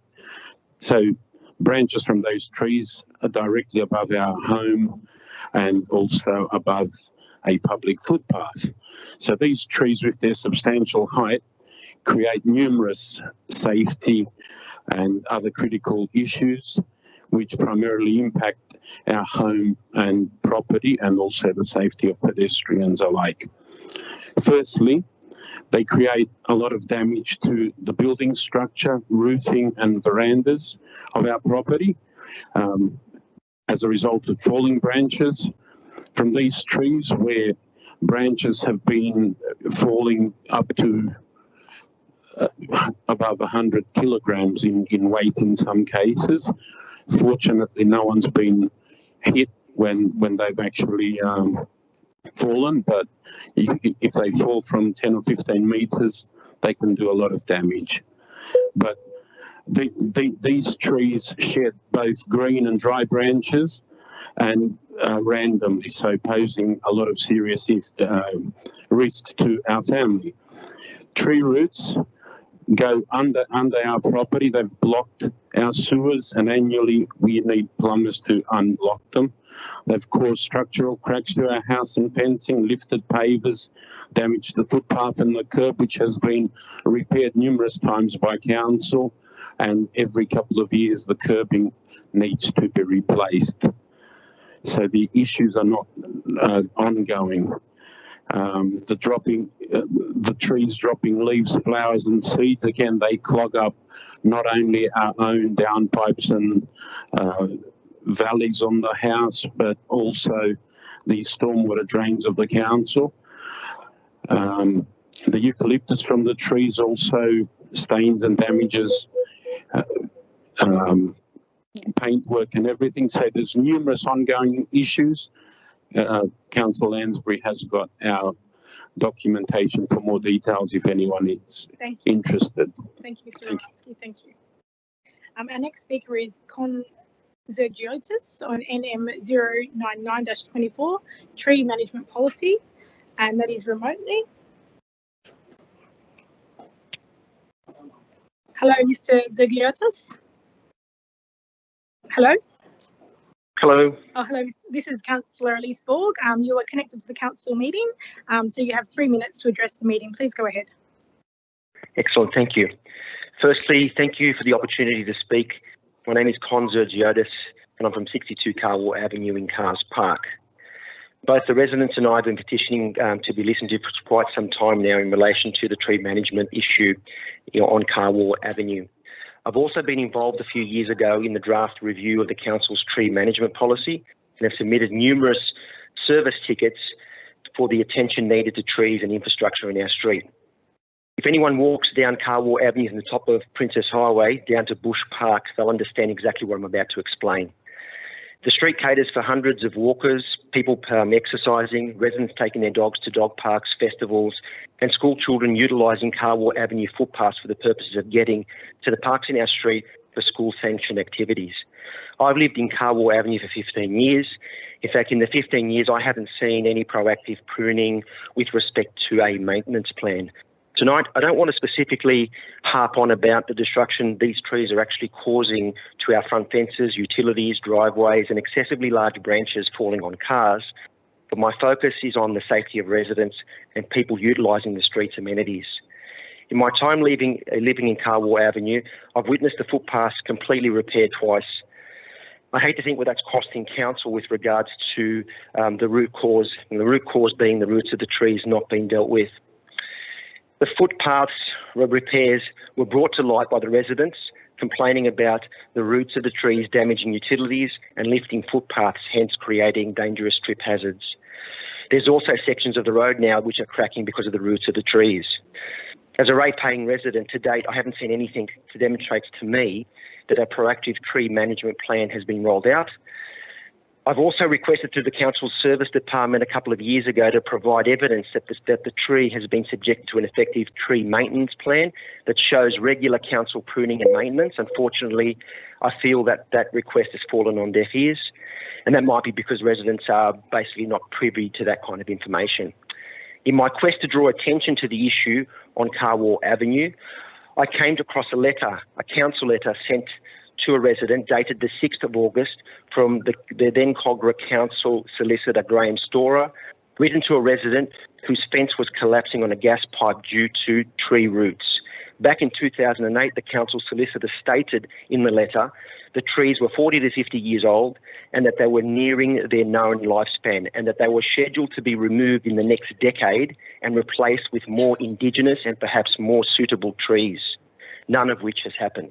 In closure, I know that there's an awareness in council, be it 16 years ago, that the trees have reached an expiry date. I stress that specific consideration needs to be taken of our issue on Carwell Avenue when reviewing the tree management plan, and that there is an escalation in the decision-making process to ensure we mitigate any safety risks to residents and the general public. Thank you. Thank you, Mr. Zergiotis. Our final speaker tonight is Dr. Kate DaCosta on NM 085-24, promoting gambling harm minimisation within Georges River, and that is a written submission. Wesley Mission congratulates Georges River Council on the work it has done to date and the manner in which it recognises gambling harm in its community. We thank Councillor Peter Marnie for his ongoing advocacy for this work and strongly support his motion. Hopefully, Georges River Council will continue to unanimously support all motions for gambling harm minimisation, seeking to reduce the impact of gambling harm in the Georges River LGA. Your Director's report is comprehensive, but the gambling loss figures are slightly out of date. Updated figures have been supplied to Councillor Marnie and are appended to this speech, including evidence that weekly losses through poker machines alone in the Georges River LGA have now reached 5 million. To replace Georges River into a wider New South Wales context, there are only 2 councils in the state with official gambling impact policies, Fairfield and Northern Beaches. Lane Cove Council resolved before the election to develop a gambling harm reduction policy to guide work on phasing out poker machines on council-owned property and to phase out any gambling advertising on council property. Georges River stands as the 4th and only other council known to us to be proactively working to acknowledge the harm experienced within its community and to take steps to reduce that harm. Gambling losses in your LGA continue to rise. In the absence of formal measures of the quantum of harm experienced, all we can do is use these losses as a proxy for what is happening in the community. Otherwise, the dimensions of harm include relationship damage, up to and including domestic violence, physical and mental ill health, loss of productivity at work and study, cultural activities including volunteering and faith commitments, and potential criminal activity. Councillors and staff will know already that you work in each of these areas to improve wellbeing, but are perhaps not aware of the extent to which gambling might be a contributing factor. The background to this motion contains a number of excellent suggestions for an action plan for 2025 and beyond. Wesley Mission would like to offer any assistance it can based on our experiences working with Fairfield and other councils. We initiated and provided secretariat and event planning for the recent successful Gambling Impact Roundtable held on the Northern Beaches during Gamble Aware Week 2024, which was organised by a consortium of local faith and community groups and well supported by council staff. We would be happy to assist in a similar initiative in Georges River. Our final request is that Council consider the language it uses when discussing gambling harm. It is important to note that although the current public policy language refers to problem gamblers or problem gambling, the public health issue goes well beyond this. Those people who would score highly on the problem gambling severity index are a small number of gamblers and need all the help we can to provide to assist them in recognising and recovering from addiction. However, work in Victoria has shown that 85% of gambling harm is experienced by those who would be categorised as low or medium risk gamblers, and there is simply no public policy currently directed to preventing them from experiencing more harm. Additionally, 6 to 10 other people, family, friends, work colleagues, etc., are impacted by every person gambling, and again, no substantive public policy exists to help them. Thank you, Ms. McKinley. That concludes our public forum for tonight, and we'll now move to the confirmation of minutes of the previous meeting. The first item is CCL 077-24, confirmation of the minutes of the meeting held on the 9th of September 2024. Could I just request if someone just turns the microphone off in the public forum? Thanks. Councillor Marnie has moved that, and seconded by Councillor Jamieson. All those in favour say aye. All those against? I declare that carried. Next item is CCL 078-24, confirmation of the minutes of the extraordinary meeting held on the 14th of October 2024. That's been moved by Councillor Jamieson, seconded by Madam Mayor, Deputy Mayor Nancy Liu. All those in favour say aye. All those against? I declare that carried. We now move to the mayoral minutes. Councillors, I have 2 mayoral minutes tonight. The first one is MM 027-24, Business Chamber South's achievements and upcoming initiatives and Small Business Month. I won't read the whole mayoral minute on this one. I will take it as read as it is published in the business paper. I'll just summarise that I would like to recognise the extraordinary efforts and achievements of the Business Chamber South. In particular, I wish to acknowledge their efforts in delivering a series of events for Small Business Month. They've done a fantastic job creating capacity in our community for our small businesses, and I congratulate Tony, Val, Luke and Eric and the team for their energy and enthusiasm in driving some excellent events for Small Business Month. So the motion is the council congratulate the Business Chamber South for their efforts and achievements and recognise the importance of strategic partnerships to drive the economic development of the region. Councillors, does anybody wish to speak on that motion? If not, we don't require a seconder, so I'll put the motion. All those in favour say aye. Aye. All those against? I'll declare that carried. Our next item is MM 028-24, acknowledging the contributions of Georges River community to the Georges River community of long-term news photographers John Beach and Chris Lane. And they are both here tonight with us in the public forum, so thank you guys for coming along. I will read out the mayoral minute. As Mayor, it is my great honour to recognise 2 photojournalists who profoundly enriched our community, John Beach and Chris Lane. Their contributions, spanning decades, have made an indelible mark on the history and spirit of the Georges River area, capturing its heartbeat and documenting our stories with skill, dedication and artistry. True legends of the lens, John and Chris have each captured so many important moments through their reporting and images, covering community campaigns like the Cars Park Pool, NAIDOC Week celebrations and Anzac Day services and many, many more. John has dedicated nearly 40 years to capturing the life of our community through his work. A familiar face at local events and sporting sidelines, John's passion and expertise have made him an icon in his own right. From the break of dawn on the surf to the intensity of community events, John has consistently captured the moments that make our community unique. John's work goes beyond just photography. It is a celebration of the people and places that define Georges River. His images capture stories of resilience, triumph, and the quiet strength of our residents.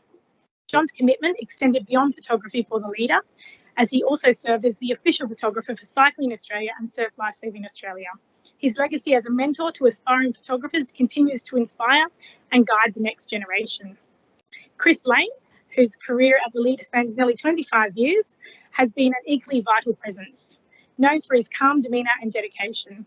Chris joined John's team with an eagerness that quickly turned into mastery.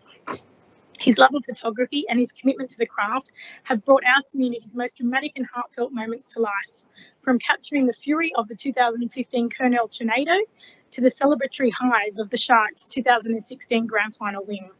Chris's images have become integral to our collective memory, blending technical precision with an eye for humanity. His work speaks not only of events, but also of the people who shaped them. Together, John and Chris have done more than document history. They have preserved the character of our community. Their photos are a testament to the power of local journalism, ensuring that every story, no matter how big or small, finds its place in our shared narrative. Through their lenses, they have given us the gift of reflection, of seeing ourselves, our triumphs, and even our struggles. As they both close this chapter on their lives, we offer our deepest thanks and best wishes for their future endeavours. John and Chris, thank you for capturing our history, our spirit, and our community with such dedication and care. You are both, in every sense, our local legends. And my motion is that Council acknowledges the dedication and service to our local government area of both photographers. I'll ask councillors if anybody wishes to speak on the motion before I'll request a procedural motion. We'll have a short presentation. Councillor Mort. Yeah, and I'd just like to say a big thank you to Chris and John for covering so many of our stories that we had in the lead up for our campaigns to rebuild Cars Park Pool.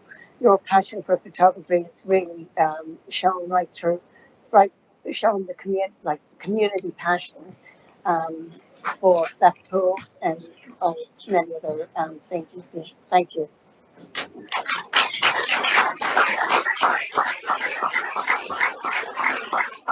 Any other councillors? If not, Councillor Nancy Lou. Yeah, thank you, Madam Mayor. Just to add on a little bit, yes, in our local area, 24 years, I think we're all familiar with these two faces, actually. We all experience very important, a lot of important occasions have been captured and recorded by these two wonderful and outstanding photographers. So we are so lucky to have both of them. So hope they are really enjoying the time in the future. Thank you so much. Thank you so much, Madam Mayor. Thank you, Deputy Mayor Lou. Councillors, if there's no other speakers, can I call for a procedural motion to have a short adjournment in the agenda to make a presentation to the two photographers? Councillor Jamieson has moved that. Councillor Mort has seconded that. All those in favour say aye. All those against? Declare it carried. And we will just have a short adjournment. I'm going to make a short presentation.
Can I call for a procedural motion for resumption of business? Moved by Councillor Mort, seconded by Councillor Stratopoulos. All those in favour say aye. All those against? I declare that carried. Councillors, there were no condolences tonight for tonight's meeting, so we will now move into the committee reports.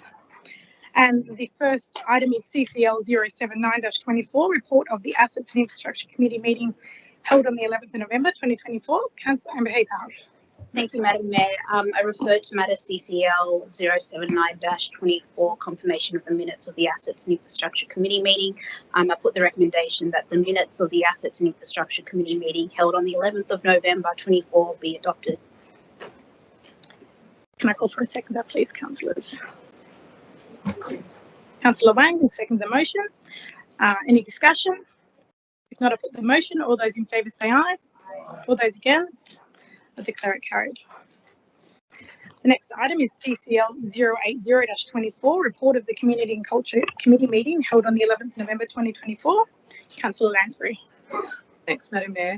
I will move the recommendation that the minutes of the Community and Culture Committee meeting held on the 11th of November 2024 be adopted. Thank you.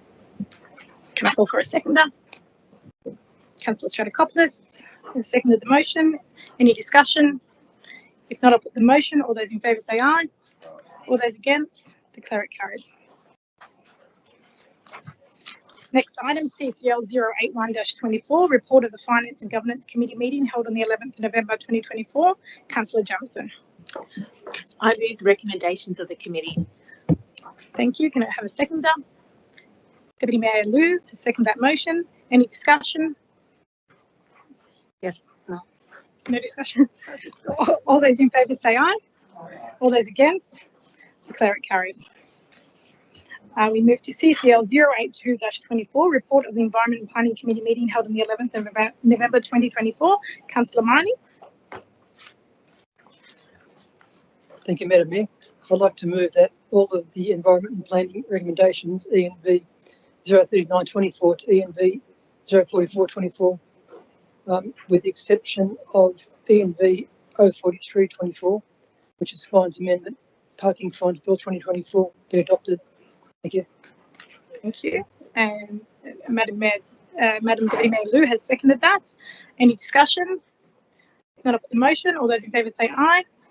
All those against? I declare it carried. We'll now move to item ENV 043-24, which was pulled out of that committee meeting, which is the Fines Amendment Parking Bill 2024. Councillor Amber Haytham, I believe you've pulled that out. Would you like to move the motion? Thank you, Madam Mayor. There's a couple of issues that I want to raise in respect of this particular item. I think I should just speak on the reason why I'm pulling out this particular item. Do you want to just first of all move the amendment? We'll get a seconder and then you. Sounds good, Madam Mayor.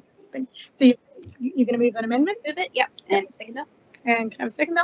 Councillor Pan has seconded that. And please go ahead. Speak to the motion. Thanks, Madam Mayor. So like I said, there's a couple of issues in respect of the current proposal of the report. And I just want to highlight a couple of things, particularly given obviously parking fines is a very important issue. It's a hot topic, it's a spicy topic, and I think it's important that GRC make sure that when they are providing some correspondence to the Minister, it should also have some data to substantiate. So a couple of things that I'm going to run through that I have concerns with the current recommendation. The first thing is that the lack of data to support the concerns or the assertions around WHS. The recommendation emphasises concerns about WHS, but it does not present qualitative data or incident reports to substantiate claims of increased risk or assaults under the current practice or anticipated changes. I think the other thing that should be noted, Madam Mayor and councillors, is that council has been operating under this this sort of reform from April this year in respect of a motion that was brought forward to issue physical tickets where it's safe and legal to do so. Well, that's for about 6-7 months. So we need to know what that data shows in that period of time, and that should be presented with the submission. The second issue I have with it is the absence of operational metrics. So the report fails to utilise data from that last 6 months to evaluate the operational impact of issuing physical tickets. So it should include things like the number of physical fines issued since April 2024, staff deployment statistics. So you want to look at particular hours that are required to issue the physical tickets versus other methodologies, and also the operational challenges or specific scenarios where there are safety concerns, which can be provided through risk assessment, risk reports that would have been issued by the officers if that's what occurred during that 6 months. Without those metrics, the financial and the logistical impact is quite speculative at its best. The other item I have, obviously vague assertions around the financial costs. The recommendation mentions issues around unforeseen costs, but does not actually qualify them or quantify them. So how much additional funding is projected to maintain the same level of services? What is the estimated increase in staffing or technology needs due to the reform? And how does this compare to the financial data from the past 6 months that we've implemented since April? So the lack of detailed financial analysis weakens the claim that reforms will strain long-term financial plans. And I think more importantly, we should be transparent with the community how much it's going to cost the community. The other issue that I take with the current recommendation is that the report actually fails to consider the intent of the legislation. So the legislation was passed through during the week of the EP committee meeting. And I think it's really important that we need to understand or reflect in the submission or to the minister that we agree with the fairness and transparency with the intent with that legislation. Couple of other issues I have as well with the procedural transparency being overlooked. So the report highlights procedural practices like video evidence and review letters, but it doesn't explain how those practices will be maintained or improved under the reforms. And I think transparency in issuing fines is a key expectation of the community and also the legislation what's being put forward. So the recommendation doesn't show how current practices might evolve to meet these expectations. Again, another issue I have is the assertions around the reduced efficiency of lax substance. So concerns about reduced investigative efficiencies are unsubstantiated. Questions I have is how many cases or fines are being compromised or delayed under the current system? And another question I have is, are there specific examples of inefficiencies linked to physical ticketing since April 24? So that should be highlighted in the report. I've got a raft of other issues and I won't take too long on it, if you don't mind, Madam Mayor. There's insufficient advocacy for staff protection. So as an ex-union lawyer, I understand that there are very specific requirements under WHS legislation. But the issue I have with the current report, the recommendation fails to advocate meaningful solutions. Where is that push for, body-worn cameras or amendments to the Crimes Act to protect council officers? These are solutions could have been provided or proposed in that letter to the minister. The other issue I have as well is, I guess, the superficial analysis of legislative clauses. So there's a reference to Section 24AG, which limits fines for repeat offences and are labelled as problematic, but lacks thorough analysis as well. Again, questions, how often has this issue arisen in practice and what are the financial implications for council? Would advocating for clear exemptions or amendments to this clause address these concerns? So I think as the amendment that's put forward is really important to make sure that GRC has a positive attitude to the legislative reform. Can I seek 1 minute extension, Madam Mayor? I'll move a procedure motion. Councillor Ambi Haber has requested an extension of time. Councillors, I need to put that to a vote. All those in favour say aye. I'll be very quick, guys. So the amendment that's put forward is making sure that there is a positive reflection on GRC's commitment and agreements with the legislation, particularly around making fines fair and transparent. I think what's also important is that we need data-driven analysis. When you're writing a submission to the minister, you want her ears to prick up and go, yes, there's an issue here. So I think it's important that this particular submission or letter that's provided has data to back it. So I ask all the councillors on the floor if you support this amendment, and I'm happy to take further questions on it. Thank you, Madam. Thank you, Councillor Amber Ecker. Councillor Punn is the seconder. Would you like to speak to the motion? Yes, thanks. Just before you do, sorry, I'll just let the councillors know the amendment is up on screen. If anybody does want that read out after Councillor Punn speaks to the motion, let me know, please. Thank you, councillors. This bill is about rebuilding community trust. It's about delivering a notification to motorists so that they're aware of potential behaviour, that they've done something wrong. And I think it is about that trust and transparency that people are expecting.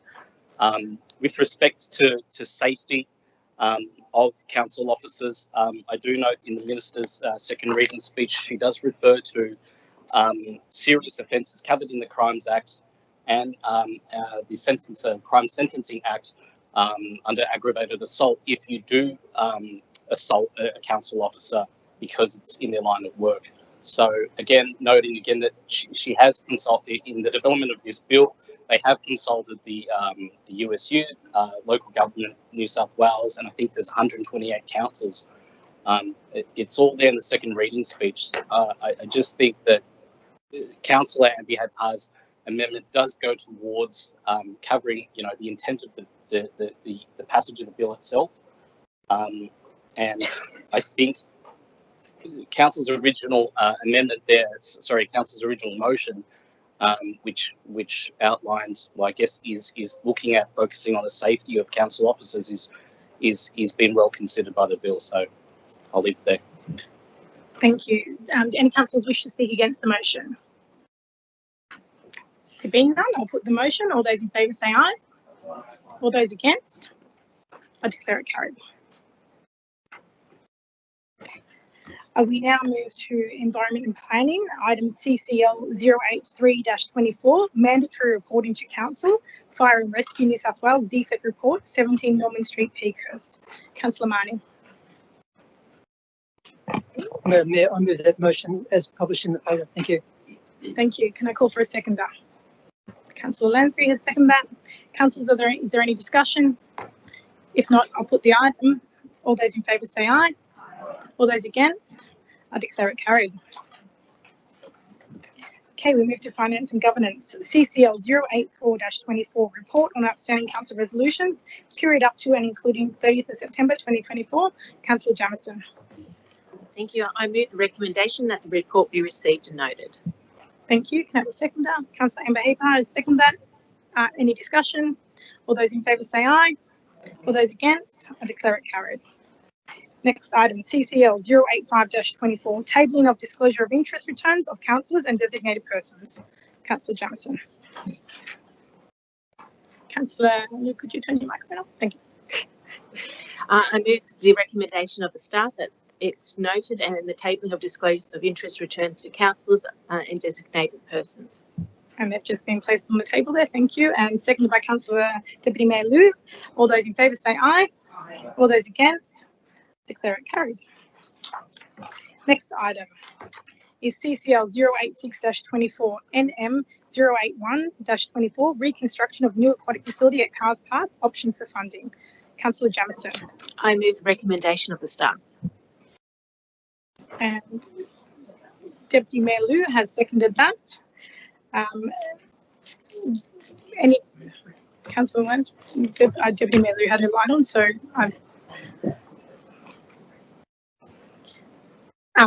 if councillors would like to speak on the motion, as the mover, Councillor Jamieson, would you like to speak? Deputy Mayor Liu, would you like to speak on the motion? Anyone else? Councillor Lansbury? Thank you. Sorry, just a bit confused about where that was all at. Thanks, Madam Chair. Firstly, thanks to the speakers that came along tonight, and we had a written submission as well. It shows the level of commitment and passion that our community still has for this project. As some of the speakers said tonight, the pool closed in July 2019, so we're now heading into our 6th summer with no swimming pool there. One of the things that Sheridan Smith said, Sheridan's still here, I think she's gone, it's a short-term cost and a long-term benefit, and that really resonated with me because I think we've been battling for so long to get to this point where we can finally move forward with this pool. We're very fortunate to have the Premier make a commitment during the election campaign last year that if his government was elected, that he would commit to building a pool on the existing site. And fortunately, his government is following through with that. It was always a part of the discussion that council would commit funds to that. So far, council has committed $7.5 million, I think, to date on remediation and reports. And we've had many iterations of community consultations and consultants that have told us very various things that were concerns with the actual site. That's what led to the extensive remediation. Then we had the DA approved by the South Sydney Planning Panel back in, I think, 21. Part of the condition of the DA was to remediate the site and turf it. and landscape it. So there has been quite a bit of concern in the community about the fact that that's happened. Some people are concerned that we're not getting the pool back. I'd like to assure everybody who is listening that we are definitely getting the pool back. I've also requested council to put some signage up there, something very simple, just to say this is the site of the new aquatic facility, just so people know. I've had a lot of people contact me about it to say what's happening. I thought we're getting a new pool. Yes, we are. Everyone relax, we are. But we need to keep this moving. It has moved quite slowly. As I said, it's 6 years now. Very many consultants, very many reports, very many other options of locations were thrown into the mix. As one of the OGs of council here, I have been here from the beginning of this particular fight, and there are a lot of fights in the first term of Georges River Council, believe me. We're a very divided council over this particular issue, and I was very grateful and pleased that council finally came together in, I think, November 22 and committed to doing the pool at the existing site and not considering other locations like Todd Park or Jubilee or anything like that. We're at that point now where council needs to show the money that we are serious about supporting the government's bid on rebuilding the site, and $10 million from operating surplus is the way that our council officers, our general manager and our director have identified the best way forward for this. I'm very happy with that. We're not looking at external borrowings. I think anybody who's seen any of the newspapers in the last few days would have seen that North Sydney Council is in a world of pain. And it's a very cautionary tale as to how not to approach a project of that scale, to have continually having external borrowings that they have to keep adding to because their costs are blowing out. We do want to keep this to a district-sized facility. We don't want the regional aquatic facility that we were talking about many years ago with all the bells and whistles that were discussed, but I think it's important that we do take heed of former Olympian Michelle Ford when she, in her submission tonight, mentioned about the indoor 25-metre learn to swim pool. Those sorts of facilities are integral to getting kids in the water all year round. Anyone who's had kids knows that it can be hard to get them down there in the middle of winter, but if it's an indoor pool that's sort of quite comfortably heated, there's better chance of peeling their hands off the railing on the way in there to get them in there. And we need to look to the future. We need to provide these sorts of facilities to cater to the community, and hopefully we can produce more Olympic champions. That particular location produced many Olympic and Commonwealth and sporting champions that went on to wonderful careers. They started at Cars Park. I mean, how awesome is that? We need to get that pool back by committing to this report tonight, by endorsing the report that the council officers have brought to us tonight, identifying the funding and how we can do it. Ideally, it would be great if we could have used the developer funds, but unfortunately there was no nexus to the pool at this stage. That particular, which is now 711, used to be in section 94, that's under review at the moment. So perhaps in year 3, we might be able to allocate some funding from that, because to be honest, that's the sort of thing that 711 funds for, is to provide infrastructure to support a growing community. This pool was an icon of Cars Park, and for those of us who grew up around here, we either learnt to swim there, went to school carnivals there, went down there with our friends on weekends. It had a real place in many of our lives, and that's been missing. We need to try and move forward and get that back as soon as we can. So councillors, I would implore you to please support this report tonight so that we can move forward to it, show the government that we're serious about wanting to progress this situation. The next thing is we need design work, so the ball will be back in the state government's court, the Office of Sport, I guess, to put out a tender for the design work for the pool, because it won't happen overnight. But I don't want to be standing here in 3 years' time saying it's our 8th summer or our 9th summer without the pool. We hopefully will be a lot closer, and within this term of council it'll be opened and it'll be a thriving centre once again. Thank you. Thank you, Councillor Lansbury. Are there any other speakers for the motion? Councillor Mort? Yep, I'd like to speak. Once again, we heard from some very passionate people on the topic of the aquatic centre, the former Cars Park pool site tonight. The forward thinking of Cobra Council in the mid-60s to build a 50-metre and a toddler pool has to be applauded, as it was the right thing to do at that time. That facility, through the 54 years of its life, became the most used and cherished facility of our LGA. It's where 17 world champions, not just swimming, but various supported sports, used it to achieve greatness. And there are hundreds who may not have become world champions, but stood on the podium as well. It was where thousands of local kids, mine included, learned to swim, and hundreds of local school swimming carnivals were held. As well as being a place for people to rehabilitate and exercise to simply feel better about themselves. Its role in our community as a facility cannot be underestimated, and when it was built, it was right for those times. But we now live in a different era, and we all know how the LGA population will continue to increase sharply over the next 50 years. The new aquatic centre we are talking about is not only essential, but has to be built to meet the standards, expectations and requirements of our community, not just now, but for the decades to come. It has to have not just a 50-metre heated outdoor pool, but also a 25-metre indoor pool, toddler play area, dedicated learn to swim pool space, and other design elements that will span the next 50 years. I implore Council to support the motion and seize the opportunity right now to finally respond to the community's clear desire to let's commit to build what is so badly needed. Thank you. Thank you, Councillor Mort. Councillors, is there anyone wishing to speak against the motion? If not, I'd just like to make a short comment before I put the motion. This marks a major milestone in the journey towards delivering a new aquatic facility at Cars Park, a project that remains a top priority for Council. We're fully committed to collaborating with the New South Wales Office of Sport to bring this much-loved facility to life.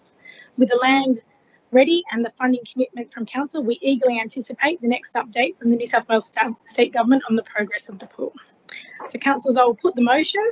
It's been moved by Councillor Jamieson, seconded by Deputy Mayor Liu. All those in favour say aye. Madam Mayor, I have a couple of questions, if that's okay, Madam Mayor. Through you, Madam Mayor, I just want to get some clarification on the timeline. So my understanding is, and maybe it's more just to understand the process around why we have to wait till February. So can I ask that through you, Madam Mayor, to the Director around if we can just unpack that a little bit so I can get a good understanding? To the Director, yes. Yeah. Through the General Manager to the Director. Through the Mayor. So the Office of Local Government have a capital expenditure guidelines that we must adhere to, and the project's over 10% of our rate revenue. Based on this contribution proposed, there's a section that requires consultation, and then it reports to come to the Council meeting outline the outcomes of that consultation, including the economic and social benefits of the proposed project and any feedback that's received. So that's a state government guidelines set on local government if projects are in excess of 10% of rate revenue. Just a follow-up question, Madam Mayor, through you to the Director. So the guideline indicates the time period, or is that something that as Council, through our consultation process, we earmark a certain number of days? Through the Mayor, sorry. There is no specified time frame. It just says how you've demonstrated it. So you can do letterbox drops, you can do community engagement sessions. Standard practice during the Christmas period is that it's extended. So for policies and that over the Christmas period, we usually do a longer period of consultation, but there is no set guidelines there. So you just have to demonstrate in the expenditure guidelines how you ensured awareness was breached. So you can change the method if Council deemed. Just another follow-up question. Another follow-up question on that. So with the MOU at the tail end of that particular motion, we can only have that conversation after February, or can we not have that conversation with the state government simultaneously while the consultation process goes forward? Director? Through the Mayor, so my interpretation of the recommendations, or my intention is that it runs simultaneously. Okay. There being no further questions, I will put the motion. Councillors, all those in favour say aye. All those against? I declare that carried.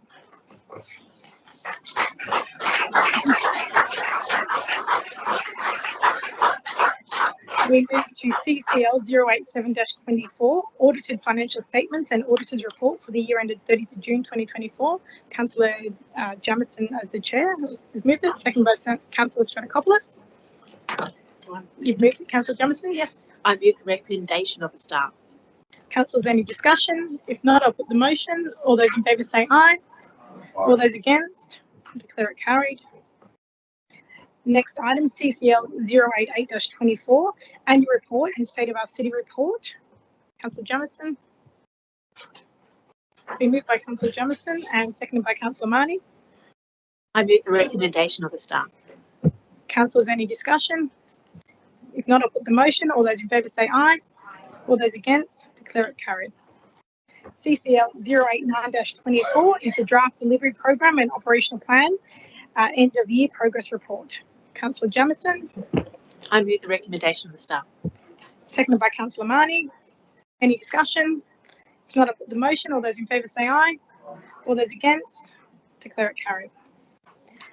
CCL 090-24, applications pursuant to Council Award Discretionary Fund Policy, November 2024. Councillor Jamieson. I move the recommendation of the staff that they be approved. And Deputy Mayor Liu has seconded that. Any discussion?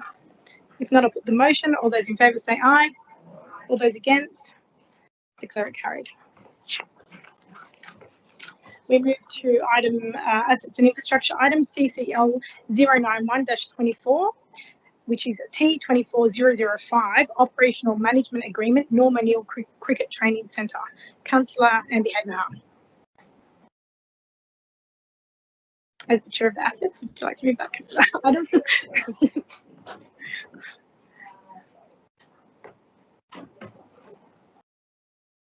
I put that particular motion, a recommendation on the operation management agreement on Norma Neal Cricket Training Centre. Thank you. And can I have a seconder, please, councillors? Councillor Arthur has seconded that. Councillors, is there any discussion? If not, I will put the motion. All those in favour say aye. All those against, I declare it carried. And next item is CCL 092-24, T24009, Donnelly Park Foreshore Protection and Environmental Enhancement. Councillor Amber Haberhart.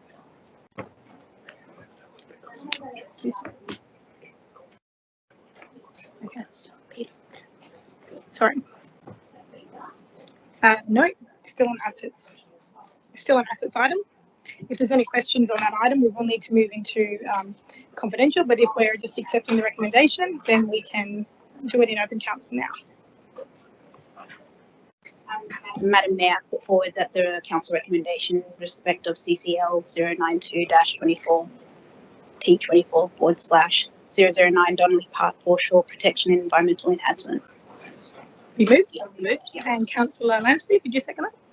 I think I'm seconding it. Yes, I saw your light on before. So, so it's been moved by Councillor Amber Haberhart, seconded by Councillor Lansbury. Councillors, any discussion that doesn't include discussing the confidential item? No? Does anybody wish to speak on the item? Okay, I will put the motion. All those in favour say aye. All those against, declare it carried. Okay. So we move to the community and culture items. First one, CCL 093-24, which is T24022, Pecos Park Modular Community Facility Design, Development, Approval and Construction. Councillor Lansbury. Thank you, Madam Mayor. I will move the recommendation that appears on the business paper. Thank you. Thank you. And may I have a seconder, please, councillors? Councillor Amber Haberhart has seconded that. Councillors, any discussion? If not, I'll put the motion. All those in favour say aye. All those against, I declare it carried. Okay, CCL 094-24, South Hurstville Kindergarten Start Strong funding changes.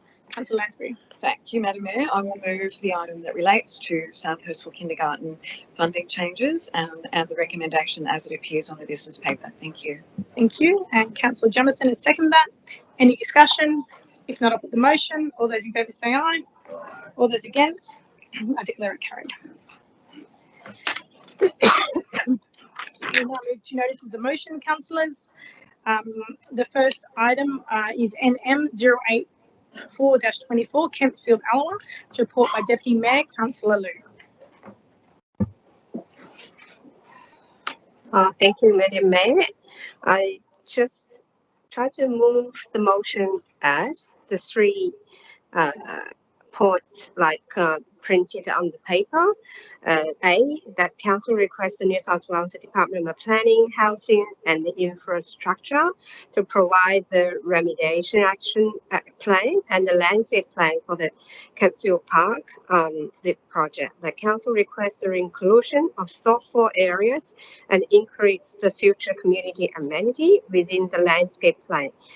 That the council and the New South Wales government work together to achieve the best outcome for this project. Thank you, Councillor Liu. Councillor Ellison, are you seconding that motion? Seconded by Councillor Ellison. Councillor Liu, do you wish to speak to the motion? Yes, thank you. I think that's not the first time we been discussing these park. I think most of us are on the same page. We fully understand this park side. The ownership of the land is not council, it's to the state government. But the council always try to make a great effort to work with the state government. We recall the time when this park being closed. That's back to the at the time before the Christmas 2022. So within these 2 years, I think just right before the last council election, I think the residents surrounding the park, the right timing. They got the letters from the Premier to give us good news, right? The state government allocates 11.8 million to this park. Within these 2 years, actually, we are leading the advocacy team to campaign for this park. Try to bring this park back to the public as soon as we can. So I think that's a community win for both local government and the residents. Now we come back to this project, so anyone can go there, have a look. It's now started project already. You can see a lot of those project a notification board. There are QR codes on it. It says it will include some details on that, but when you scan on it and not much inside the details could be provided. So that's why I put up a motion included 3 points. So council can ask the local government, the state government to provide more details about this project to the public. So that's where I'm coming from for this motion. Thank you, and thank you for the councillor to support my motion. Thank you. Thank you, Deputy Mayor Liu. Councillor Ellison, do you wish to speak for the motion? No? Does anyone wish to speak against the motion? Councillor Pun? Thank you, councillors.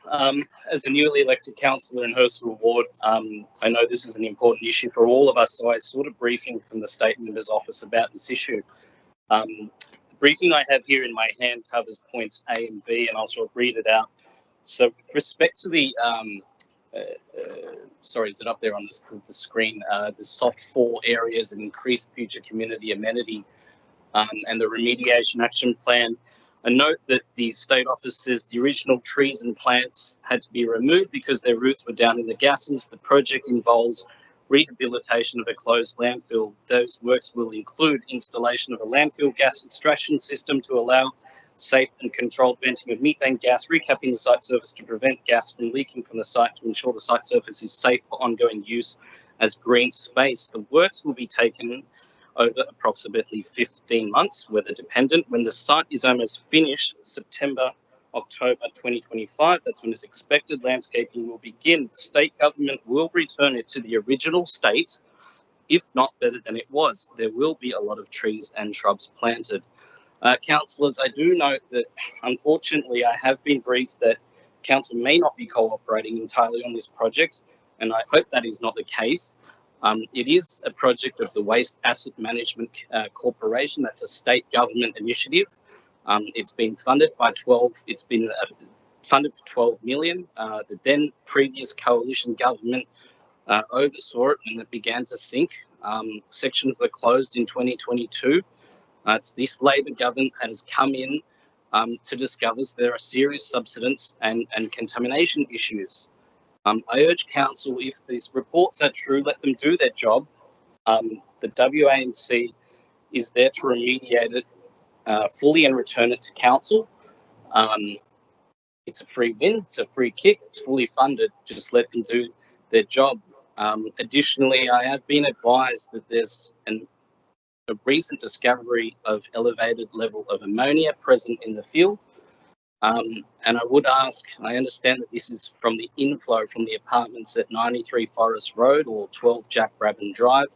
I would ask council if we can get an update on that. Thank you. Thank you, Councillor Pond. Does any other councillors wish to speak against the motion? If not, I will put the motion. All those in favour say aye. All those against? Declare that carried. Next item is NM 085-24, promoting gambling harm minimisation within Georges River. Councillor Marnie. Thank you, Madam Mayor. I'll begin by sincerely thanking the Speaker, Dr. Kate Da Costa, Wesley Missions Advocacy and the Government Relations Campaigns Lead. Sorry, Councillor Marnie, if you could put your motion, I'll call for a seconder, and then I'll let you speak. Sorry. Councillor Wang, you seconded the motion. Thank you. Please go ahead. I'll begin by sincerely thanking the Speaker, Dr. Kate Da Costa, Wesley Missions Advocacy and Government Relations Campaign Lead, the mission itself, and the numerous other charitable organisations, their employees and volunteers who work in this very challenging and emotional field. I also appreciate former Councillor Smerdley, who I worked with on notices of motion on this subject during the previous term, for speaking tonight and for his passion and concern about this subject. For the first quarter of 2022, gamblers who bet on poker machines in clubs and hotels in the Georges River LGA collectively lost just over $591,000 per day, whereas clubs and hotels made a total profit in the period of over $55 million. For the same period in 2024, the daily losses for gamblers in the LGA was just over $713,000, and licensed premises made a profit of just short of $65 million. That equates to an increase of $122,000 or 20% in losses over the 2022 first quarter figures. I could easily quote more statistics from the Liquor and Gambling New South Wales. However, I'll leave that for now, as I could easily exceed my allocated 5 minutes. A report from the government panel which reviewed the gambling industry in last Friday's Guardian did not recommend cashless cards, which is a bipartisan election pledge last year. Rather, it said current practices should continue, and even more curiously, the panel failed to push for a reduction in venues' operating hours. The report also said, quote, a buyback of machines would not likely impact gaming machine numbers in a significant way, unquote. I'm not quite sure how any of this meets the pub test or the club test or even plain common sense. That's hardly surprising because vested interests such as Clubs New South Wales, the Australian Hotels Association and Leagues Club Australia are, for whatever reason, represented on the panel. Whilst both the Liberal and Labor panel parties both supported the concept of cashless cards in the past, we're a long way from this brilliant effective technology ever becoming a reality. Aside from gaming machines, which is actually a euphemism for gambling machines, is online technology, which is also quickly gaining momentum and is extremely insidious, as it can be easily accessed by anyone who may even be underage, and it can be done from home, the car, on public transport or in the workplace. Rather than sitting around in a dingy pub or club throughout the early hours, people can gamble anywhere, anytime, provided they can access the internet. In 2022, the Australian Communications and Media Authority advised that 11% of the population has participated in online gambling, up from 8% in 2020. We see the TV ads for this frequently, and one company,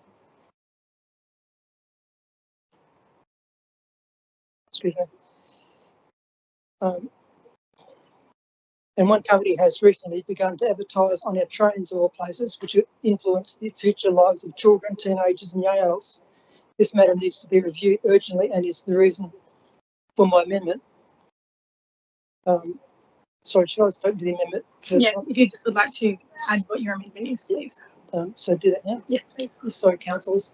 Yes, so I've actually changed the motion slightly to add B, that the General Manager writes to the Honourable David Harris MP, Minister for Gaming and Racing, to advocate for additional legislation about advertising on Sydney trains by gambling companies, and also the Honourable to write to the Honourable Joe Hale, Minister for Transport, to request a review of the contractual arrangements between Sydney Trains and gambling companies. Thank you. Just a moment.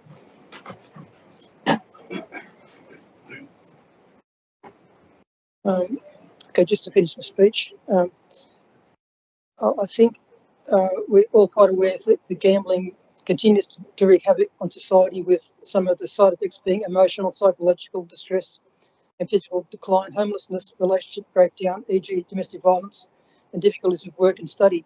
Alarmingly, in 2022, the New South Wales Crime Commission warned that billions of dollars of dirty money was being laundered in cash through gambling machines. The neglect by both state and federal government continues, with even today's leader carrying the headline quote, "Absolutely gutless gambling ad ban delay condemned," unquote, which refers to the federal government's failure to protect the vulnerable by delaying action to reform or place any restrictions on gambling advertising. I believe Council, being the level of government closest to its constituents, is ideally placed to implement a gambling harm minimisation policy, which will help educate potential as well as existing gamblers and will closely mirror the policies of Northern Beaches and Fairfield. The current state government may well argue that it needs the revenue, as do the Liberals. However, I'd suggest that it must adopt tough harm minimisation measures and seek legitimate revenue streams rather than continue to take advantage of society's most vulnerable. As the figures show, the need to implement a gambling harm minimisation policy in LGA is essential, and all of our constituents deserve to be better protected. Could I request an extension, Madam Mayor? You can. We need a procedural motion to accept the extension of time. Can I have a mover for that? Councillor Wang has moved that. Councillor Allison has seconded that. All those in favour say aye. Aye. All those against? You may continue. Thanks, councillors. On a positive note, George River is streets ahead of many New South Wales councils, as it already runs comprehensive education and advocacy programs, liaises closely with the Office of Responsible Gambling, and gambling awareness will be included in Council's capacity building program for 2025. All are responsible initiatives which I thank our Director Community and Culture, who was of great assistance to me in the preparation of this notice of motion. I sincerely hope the New South Wales Government takes close note of a resolution and implements strong steps to educate and assist those who may fall prey to this serious affliction and prevent others from going down a similar path. If councillors adopt this tonight, the George River gambling harm minimisation policy will be of immense benefit to the welfare of the constituents and could well serve as a valuable blueprint for other councils across New South Wales and perhaps even across the world. Thank you. Thank you, Councillor Marnie. Councillor Wang, you wish to speak to the motion? Yes. Yeah, thank you, Madam Mayor. I strongly support Councillor Marnie's motion, as it addresses the issue that deeply affects many in our community. Gambling harm is a silent crisis that does not just affect individuals, but it rips through families and entire neighborhoods. I have personally witnessed the devastating consequences it can bring, watching hardworking individuals lose their businesses and livelihoods, some even facing bankruptcy. So gambling has deep roots in the Chinese culture, often tied to social gathering and festivities.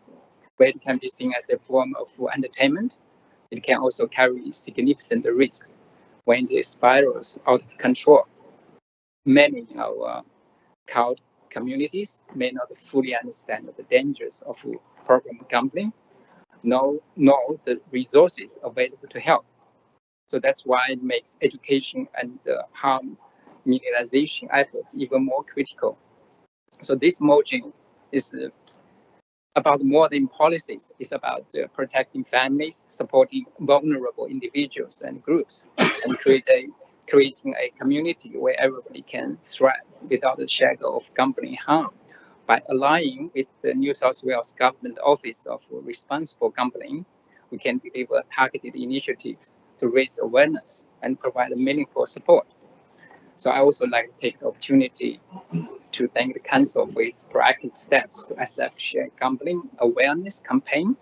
The initiatives already implemented, such as resource amplification, partnership with key organizations, and inclusion of gambling harm awareness in community programs, demonstrates a strong commitment to tackle this issue. So I urge my fellow councillors to support this motion. Thank you. Thank you, Councillor Wang. Do any councillors wish to speak against the motion? There being none, I'll put the motion. All those in favour say aye. All those against? I declare it carried. Next item is NM 086-24, Hurstville Night Market. Councillor Wang. Okay. Yep. So I will speak for the motion. And if you could move your motion first, and I'll call for a seconder, and then we'll speak to the motion. Okay. Okay. Okay. Thank you. So. Okay. Are you moving the motion as published in the paper? So what's the amendment? So the. You can either move the motion or move it with an amendment. It's your choice. Yeah, I need to see the amendment. Yeah.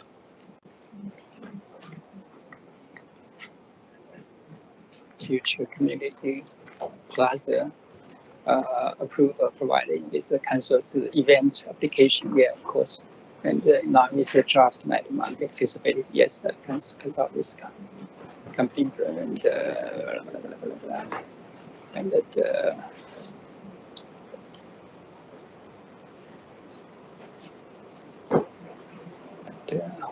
That's fine. Yeah, I'm fine with that. So you're wishing to move move the motion with the amended version. Yes. Okay. Councillor Wang has moved that motion, and Councillor Amber Haber has seconded it. So that's the amendment. I'll read it out. The council acknowledges the community-led Hurstville Night Market held on 5th of October 2024. That any future community-led that any future community-led Hurstville Plaza night markets be assessed and approval provided in line with the council's event application criteria and or in line with the night market feasibility study. And that council consult with the economic leadership group comprising key business and industry leaders from across the area to shape the economic development strategy, including exploring ways to stimulate the nighttime economy, such as night markets.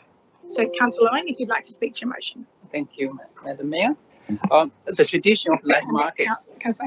Sorry, just letting them know it's seconded by Councillor Amber Haber. Yes. Sorry, please go ahead, Councillor. Okay. Thank you. The tradition of night markets, which originated in China over 1,000 years ago, has since spread across the globe, blending with local cultures to create unique experience. So the cultural fusion was on full display at the inaugural Hurstville Night Market on 5th of October. Thousands of residents and visitors filled the Hurstville Plaza, enjoying an array of international cuisines from China, Turkey, Nepal, India, and beyond. The event's opening ceremony features vibrant carnival-style music and dance performances, drawing families of 3 generations to experience lively atmosphere. A weekend spectacle Hurstville has long missed.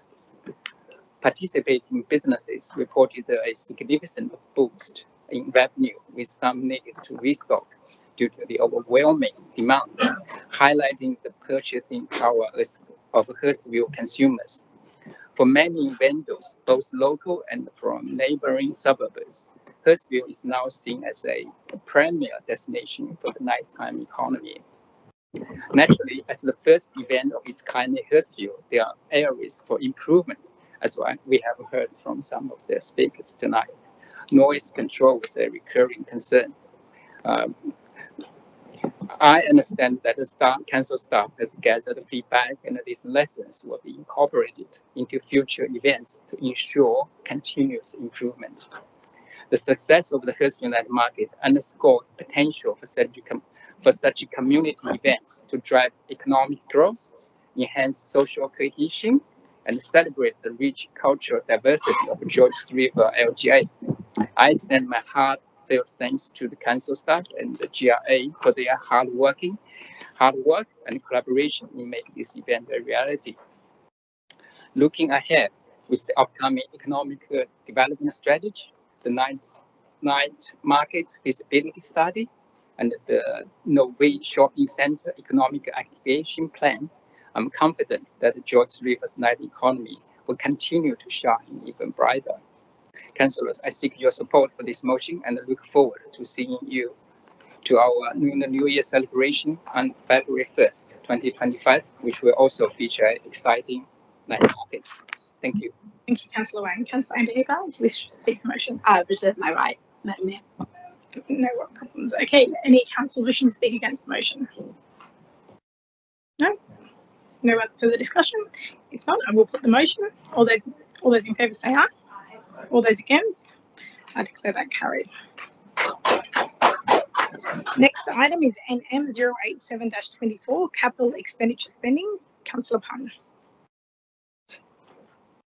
Thanks, councillors. Sorry, Madam Mayor, I just speak to the motion, right? I just take the. So just move the motion. We'll call for a seconder, and then you can speak to it. Okay. So, You move it as published. yeah, I'll move it as published. Excellent. And Councillor Arthur has seconded. Thank you, Councillor Pun. Please go ahead. Thank you, Madam Mayor. Councillors, it's hard not to notice. Look, the genesis of this is just to add a bit of transparency and I guess analysis behind what council is spending behind our wards. It's as I've come on board and I've been campaigning, it's hard not to notice that Kingsgrove and Beverly Hills aren't often mentioned in the business papers as projects and whatever.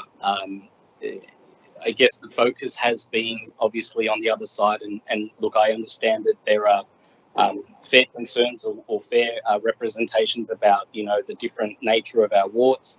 I take for granted that we are here in Hurstville Ward and we hold our council meetings here, and there's a different demographic and a different makeup of the ward. But, you know, I guess what we're not seeing is some of the projects that need to be funded, whether they're amenities, toilet blocks, roundabouts, as my friends are here for, or just even upgrades to parks and the like. I think it's just about a bit of transparency and accountability in that sense. I don't think, in the sense of funding, sourcing, and timing,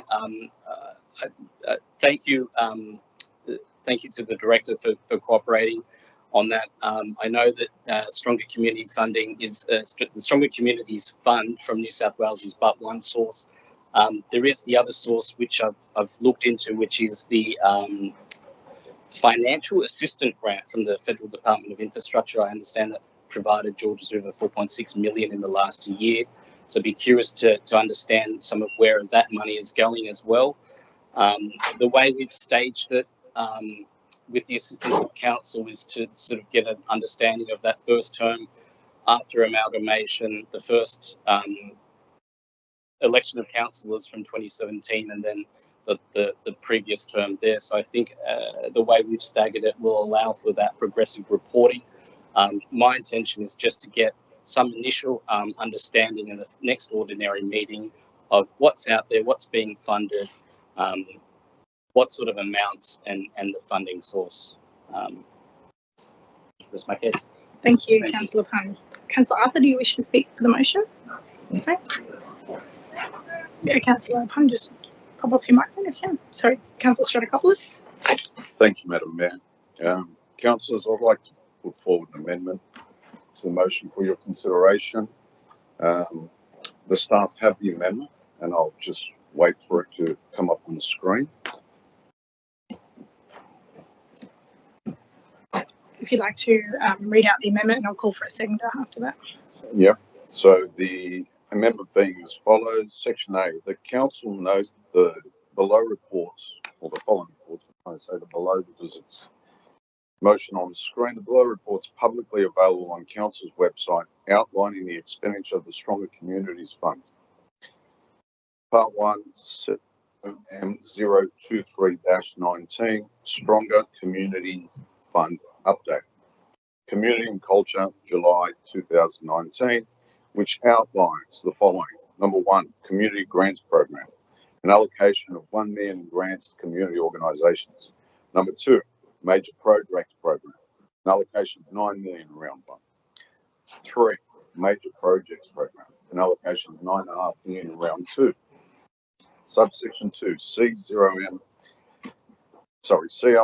003-23, Stronger Communities Funding Update, July to December 2022, being from the Community and Culture meeting in February 2023. Subsection 3, CCL 073-23, Stronger Communities Funding Update, January to June 2023, August 23 Council meeting, which outlines, firstly, the final update on the Stronger Communities Fund project as the grant funding has been expended. Part B, that at the February 2025 ordering meeting, a report is provided outlining the capital projects expenditure for new assets by ward for the period 2016 to 2024 for any capital projects over $500,000. Part C, for ongoing reporting purposes, staff assign a ward category for new assets over $500,000, and this is included in the relevant reports, being subsection 1, the annual report and state of our city report, a 12-month snapshot. Subsection 2, delivery program and operational plan progress report, being a 6-monthly report. Subsection 3, the council note, a full schedule of capital works broken down by ward is publicly available via the project section of the council website. Councillors, I think this amendment speaks for itself. I would much rather see our staff focusing on delivering our capital works program than working on reports for information that is freely available on council's website. So I think this is a sensible amendment, and I hope the councillors can support it. Thank you. So I think that amendment's been seconded by Councillor Jamieson. Councillor Pund, do you accept the amendment? No, I can't. But can I speak to this? How does this work? Are you going to speak against the amendment? Yeah, if I can, please. Oh, sorry, I'll just speak to Councillor Jamieson. Do you wish to speak for it first as the seconder? No. Okay, so Councillor Pund, please. Thank you, councillors. Look, thank you for putting that together, Councillor Stratokopoulos. I do understand that you've gone out there and you've compiled the Stronger Communities Fund updates. That's fantastic. It does go against the genesis of the motion, which is to try and understand the breakdown of the funding allocation across the wards. What we're not looking for is total expenditure in which rounds or what financial years, but a sort of like, how do we get an understanding of the allocation within our different respective wards? And I think that's what we're trying to achieve, that we're trying to say, oh, look, sometimes some wards will always get a little bit more because they have a little bit more parks or whatever. And sometimes Hurstville will always get a bit more on the parking side and the traffic side. I get that and I understand that, but it's just sort of, can we get a better understanding of if there's government funding or if there's capital expenditure of any nature, irrespective of the funding, where is it going to? In respect of B, I think that's fair. In the sense of over 500,000, I'm not sure that's the threshold either that I'm trying to capture. I'm actually trying to capture the smaller things as well. I don't know how much certain things cost, and I understand that it's all a little new, but I imagine that there will be some projects that are smaller in nature that we're trying to sort of get a sense of, whether they're streetlights or small amendments to streets or whatever. With respect to C, thank you. That's the annual report. The discussions I had with the director were in the same sense. If the information is readily available, and we can just dig deeper into the data to find out, where they are within the wards, I think that's fine. I think in the sense that when we were on that bus tour a couple of weeks ago, that sort of gave me the idea there that that's sort of what we're looking for. geographically or spatially an understanding of where all these projects are funded and how they're being sourced. So yes, I think in some, I think B in the sense is fine except for the threshold, but I thank you on A. C doesn't. I think it goes partly to assist in the delivery of that report, but I note that if we're asking staff to redirect their sources, it's only in the benefit of council to get better trust from residents and a better sense of fairness about what their council is doing. Thank you. Thank you, Councillor Pun. Does any other councillors wish to speak against the amendment? No? If not, Councillor Wayne? I have a question. So because this is all financial figures, it's really hard for us to understand just now. So can I ask the director, does this amendment provide an answer to Councillor Ping's initial question? Because we are not experts. To the director? To the mayor, I understand that the motion put by Councillor Pun wasn't a question, it was a request for information. I understand the amendment A outlines that there is information available. I can't recite each of those items within there. And B is amending it to put a financial threshold, but to illustrate by ward. So it's calls for similar information, but slightly different. So it's up to the mayor to deem that, but I'm not sure what the question was that you're wanting clarified. If I can speak further to Councillor Wayne's question, it does the information collected in A, does that outline essentially what I'm asking for? Is there that? I think that it does. It gives a breakdown of all the items that were funded under the Stronger Communities Fund, those reports. So it does provide the full breakdown of the Stronger Communities Fund. Yeah, sorry. I think it's probably one of those things that we probably have to look at, if we're able to get an example of that. Maybe. Okay. Okay. So you've spoken against the motion, against the amendment. Yes. So is there any other speakers against the amendment? Councillor Lansbury. Thanks, Madam Mayor. Thank you. The reason I'm speaking against it is I'm speaking against it for parts B and C predominantly. I do appreciate the work that you've done, Councillor Stratokopoulos, in reminding us where all of those details are, and being one of the few councillors that was here in the early days of GRC, we were subject to the Stronger Communities funding being reallocated to different projects when we arrived in September 2017. And I recall asking the then General Manager, how come most of those projects seem to be in the former Hurstville? And she said to me at the time, it was because Hurstville needed some catching up to do. It did seem to me that former Cobra was quite neglected for quite some time, and then miraculously just before the 2019 election, the state government found another $8 million that they allocated to GRC, and I think most of those projects were in the former Hurstville / state seat of Oatley rather than the former Cobra state seat of Cobra.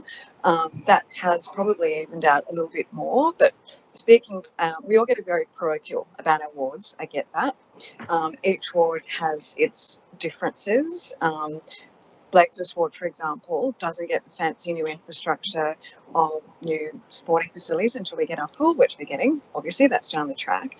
A lot of the infrastructure projects have been things like Donnelly Reserve Foreshore and the foreshore area down at Cars Park, and perhaps less glamorous things like stormwater replacement and footpaths and things like that, which are less obvious than new amenities buildings. We have had some of those, I will admit to that.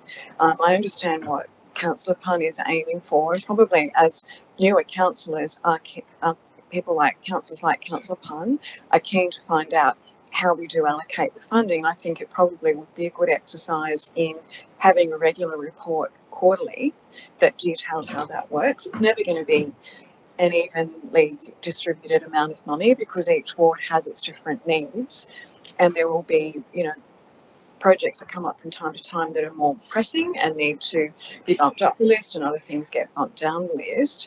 But, out of the amendment, the only part I do think that is of value, and I would possibly encourage Councillor Pun to consider including somehow in your motion, if it's doable, is those particular reports are quite useful, but it's not always easy to find reports like that. You know, you do have to, once you know your way around the website and the business papers, you can find things. When I recall talking to you about it and saying, I know that we did have reports that came quarterly. I thought it was to the Environment and Planning Committee, but it seems it was to Community and Culture with the regular Stronger Communities updates.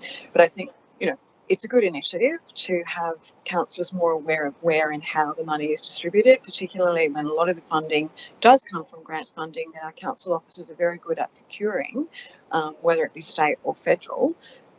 We are not privy to that until the funding has been acquired, and then it's allocated for a particular project. And it might be there's a particular grant program that a particular ward that might suit Hurstville or might suit Blakehurst but doesn't suit Peakhurst ward. That's where it's applicable. So, you know, it's never going to be an evenly handed allocation, but it could be a good start for transparency for us as councillors to see how it really works. So, yeah, I'm not supporting it in its entirety. I do support Part 8 though. Thank you. Thank you, Councillor Lansbury. So we have an amendment that's moved by Councillor Stratokopoulos and seconded by Councillor Jamieson. I'm going to put the amendment now. So we're voting on the amendment as put forward by Councillor Stratokopoulos. All those in favour say aye. All those against? We'll go around the room if we can, please. Ms McKinley. Your vote, please, Madam Mayor. For the amendment. Councillor Allison. For. Just use your microphone. For. Councillor Amby. Against. Councillor Anzalotti. Against. Councillor Arthur. Against. Councillor Demoski.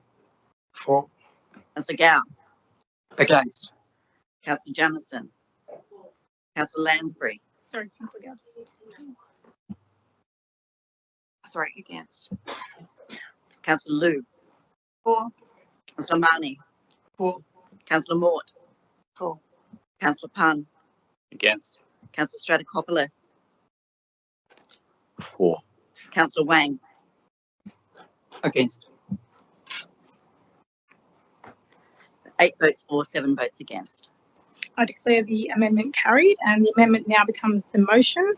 So I'll put the motion, and we need to vote again on that motion. Go around again. Yes, please. Your vote, please, Madam Mayor. For the motion.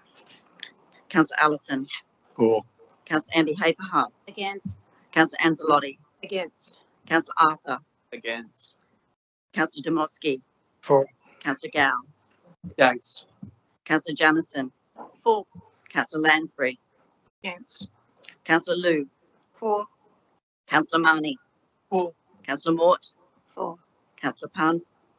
Against. Councillor Stratokopoulos. For. Councillor Wang. Against.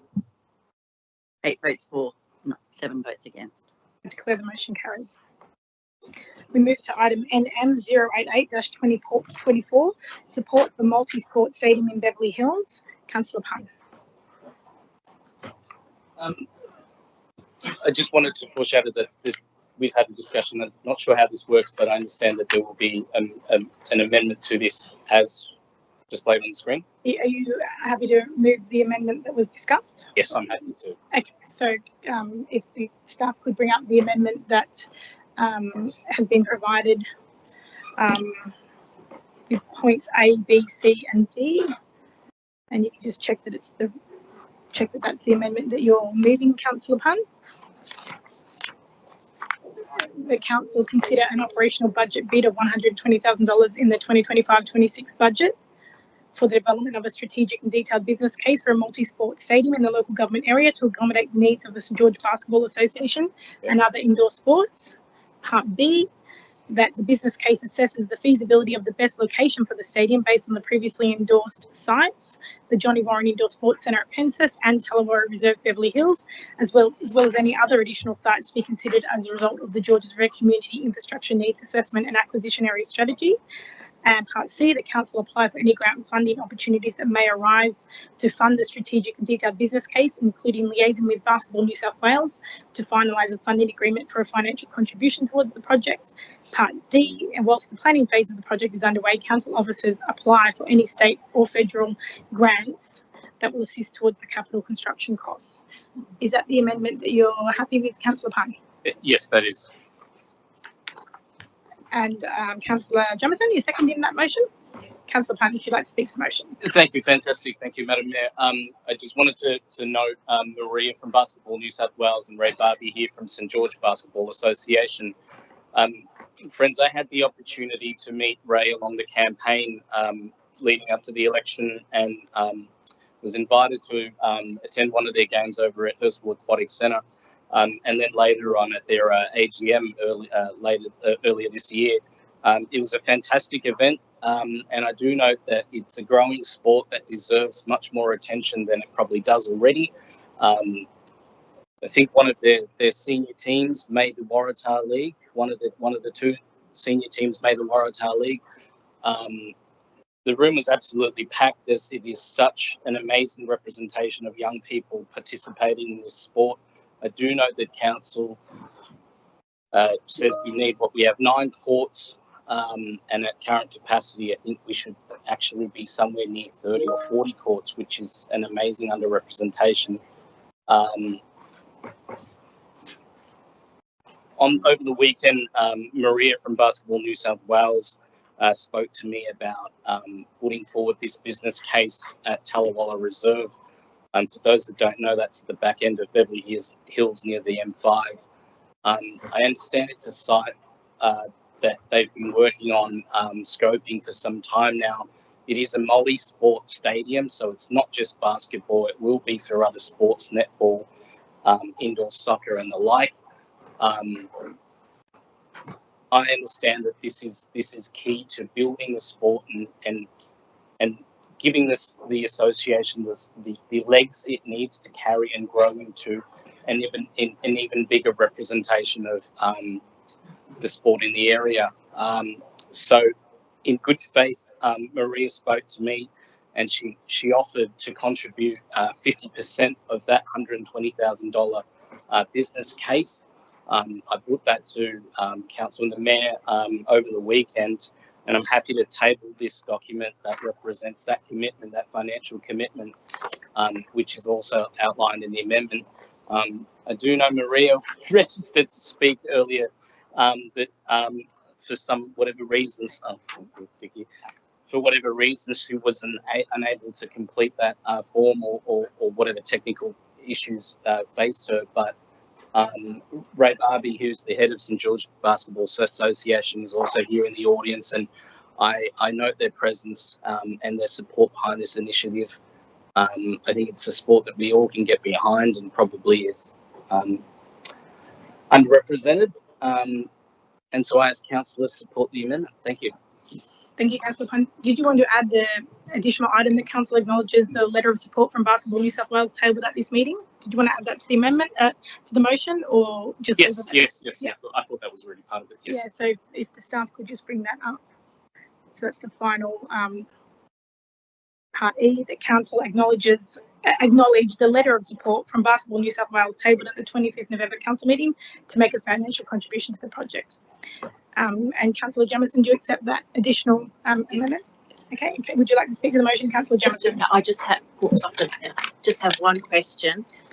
The whole time I've been at council, I've heard that it cannot be done at the stadium. So is it, through you, Madam Mayor, is it actually possible to do at the Warren, at the stadium, at the aquatic stadium?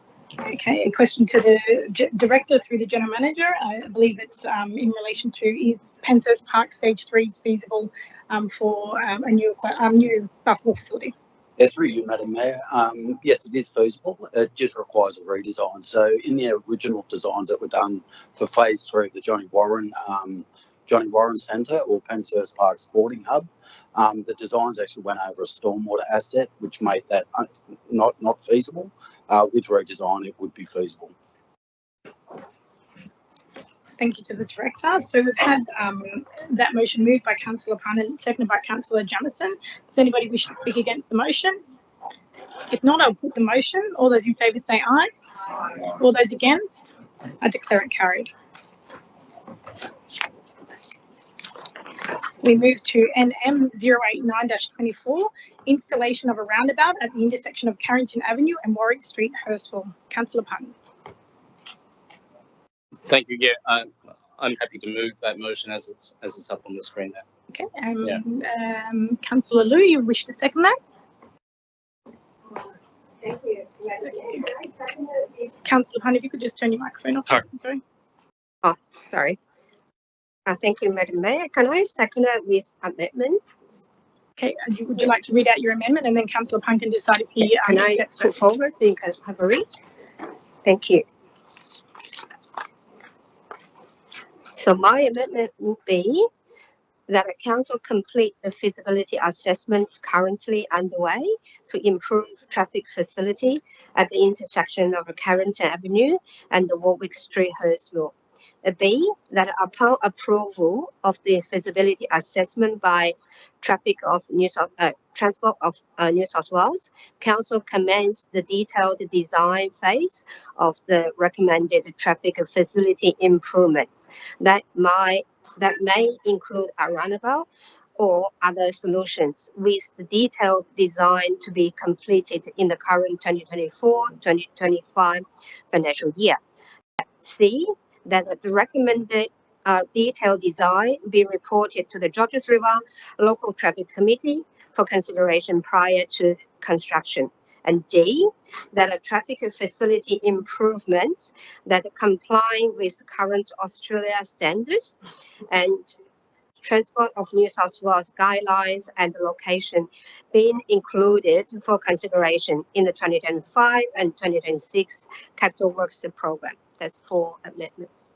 Councillor Pun, do you accept that amendment? Sorry, if I can speak to it and maybe perhaps ask some questions with respect to the amendment. Okay, so we'll put Councillor Liu as the seconder. And if you decide you don't wish to accept the amendment, we'll have to call for another seconder. So Councillor Liu, second the motion. If you would like to speak to it now and ask your questions, and if you don't accept it, we'll call for another seconder. Yeah, sure. Sorry. I just wanted to understand whether, look, I think the concern is the immediacy of it, and perhaps there's room for another paragraph that says, look, after these feasibility assessments are carried out and the detailed designs, that it's immediately communicated to the residents. We've got 3 in the audience here. They've been waiting for a few years. It's only fair that they understand what's going on next. And I do understand that there is a strong consideration, a strong preference for a roundabout, and if we are able to underline that somehow in that amendment, I appreciate if we can do that somehow. I do turn to perhaps one of the directors can provide some input on how that may work with this amendment. I'm happy to make a suggestion. If you, we could add a point E that council write to the surrounding residents to inform them of the outcome of the feasibility study and when it will be reported to the Traffic Advisory Committee. Yeah, that's fine. So Yeah, I'm happy to, to the director, if you'd like to add any comment to that. Residents So through you, Madam Mayor, so what am I responding to? Yeah. Sorry. The council write to the surrounding residents to inform them on the outcome of the feasibility study and when the report will go to the Traffic Advisory Committee. Yep, I'm happy with It's that. like a notification letter. Yep, I'm happy with that.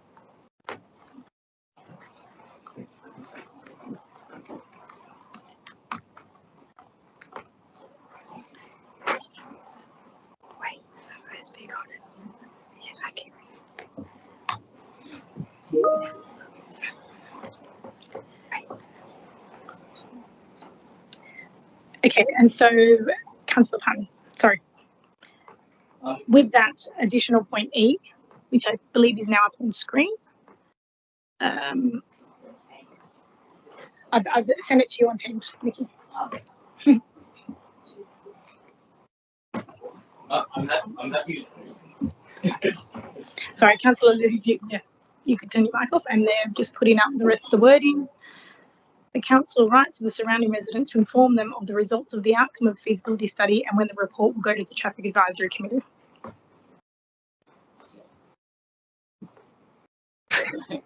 I'm happy to accept those amendments, but I would like to have the opportunity to discuss the motion in full if that's what's, yeah. Would like to speak to the motion now? Yeah. Please go ahead. Okay. I don't know if we had that video going. Yeah, if we could just show that, I'd appreciate that. And we can have that in the background while we. I'll let you guys keep going. I think the residents here from Carrington Avenue who had come out, and I do note that Mason, who was here a couple of hours earlier, did try and stay but was unable to do so. He was the gentleman who introduced me to this issue after the campaign, and he actually drove me out to the place. So I went to his place, but he's about 200, 300 metres from the roundabout itself, and it only goes to underscore what an issue it is for those residents who don't even live in the immediate vicinity of the intersection. The intersection, as described, is Carrington Avenue and Warwick, and Warwick travels up north, and you can see the grey car is travelling up Warwick. Unfortunately, it's built on an incline, so just the physical way in which it's designed and operates is that the cars travelling up the hill just don't see, and obviously you've got a tendency for those cars speeding down Carrington Avenue, Bassett and Dora. So it just happens quite a lot, and as you can see there's quite a number of times where there's been emergency vehicles present from the previous accident before the next one happens. This one could have been quite fatal. I do wish to underscore the inherent safety issue that the residents have raised. This has come from one of their houses. You can only imagine what might happen if one of the kids of the family were outside. I did have the opportunity to speak to Michelle, who lives in the brick one in the upper corner of the screen. I understand that her fence was destroyed in one of the accidents, and that they had to recently rebuild it. On a chat that she's on, she made me aware that 2 boys were killed some years ago. Is that correct? In an accident that happened at this street here. You can see that there's been a car flip. I only ask that we just give some immediacy and thought to this issue. That the lines have been painted, and I thank council for their work on that, but we obviously need something like a roundabout. A roundabout there needs to happen soon. The nature of that intersection just means that it's just difficult for cars travelling up the hill to see what's going on. They can't react, and unfortunately, as Hurstville grows and people try to avoid the hustle and bustle that is King George's Road and Stony Creek, they're only going to do those rat runs more and more, and they're just speeding down. I hope that goes to serve and underline some of the concerns the residents have had. For them, I think it's about some immediacy to the issue. I note that Hitesh had written to the state member and I think council, and he's got 31 signatures here back from 2022. And I know that the other residents have been involved in compiling the videos and putting all this information together. This is really about building upon their work that already had been done. I didn't really have to campaign. When I was introduced to them, a quick knock on everyone's doors of all the neighbours, you could tell pretty quickly that this was an issue that was seen by all and noticed by everyone. So I hope that that this motion goes to underscore their concerns and hopefully get some immediate action and some visibility of what council is planning to remediate and action the issue. Thank you. Thank you, Councillor Hunt. Councillor Deputy Mayor Liu. Thank you, Madam Mayor. And thank you, Councillor Payne, for bringing this motion forward. I'm very deeply familiar with these issues. If Frederick, right? You still recall that I think that's the date on the 24th of March this year. Yeah, I think I'm the one to be on site. I didn't make an appointment because I think it's such an urgent issue. So I just pop up and knock your door. And you sent me 6 videos. You still in my record as for the WhatsApp after that. I even tried the effort to put this issue as an urgent issue to that council meeting afterwards. I think it's in April, but at that time not been accepted. So now it's I agree it's go through all the process at the moment. So that's why I thank you, Councillor Pun, for that this motion. I think at that time, then I come back to a request to council's traffic team for investigation, because I think that's the most effective way to address traffic related issues. So that's why I'm pleased that the feasibility study for this site is already underway. So thank you. So the other councillors, we seek for your support for this motion being put forward. Thank you. Thank you, Councillor Liu. Any councillors wishing to speak against the motion? A question. A question, Councillor Jamieson. Thank you. I guess it's talking to you, and I think I just need some clarification from the director.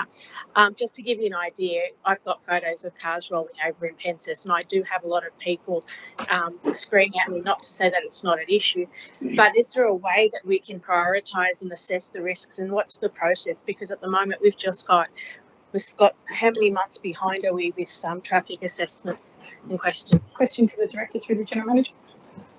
Through you, Madam Mayor, we currently have in front of us about 15 traffic studies that we're trying to work our way through. The way that it's currently working is it's the next one off the rank is the next one that's actually suggested. We are planning to do a report to council next month, which will go through a process of actual prioritisation based on public safety and risk. So we want to actually put that forward to council rather than it just being the next traffic study, the next traffic study. The team are drowning in traffic studies at the moment. We've got, as I say, 15 traffic studies ahead of us. We've also got a backlog of about 300 traffic facility improvements that we need to deliver over the next period as well. So that prioritisation is quite critical. Thank you. Any other questions, councillors, or anyone wishing to speak against the motion? I have a question. Question, Councillor Amber Heaper. Madam Mayor, I just have a question around, so with the correspondence that would go out to the community, I think it's important to highlight that aspect that Mr. Ladder has indicated about the timeline of traffic studies, because I think what I heard tonight was that the community have tried to put this petition together about 2 years ago, and so I think if we just explain that to the community, I think it's important because I guess after seeing that footage, obviously I don't think it's appropriate to wait for someone to actually pass away. There's quite a number of incidents that have occurred. You can see from the footage that an incident occurred while an incident was being cleaned at the same time. So I think there is some importance, but I think if we make it very clear, I guess that's something that we can indicate in the correspondence, explaining what you're saying, Mr. Ladder, around the timeline, so they have an expectation and understanding of the workload currently at council. To the director. Through you, Madam Chair, absolutely agree, Councillor Ambiabaha. I think it's important that we communicate to the residents where this sits in the list of priorities. I will say that this one is top of the list at the moment, so we've already applied for black spot funding for this particular location. Whether that's successful or not won't change the outcome of having to do something at this location. I think if you read through the director's comments, what I have indicated is there may be limitations for the construction of a roundabout, and that's what we're doing the feasibility at the moment.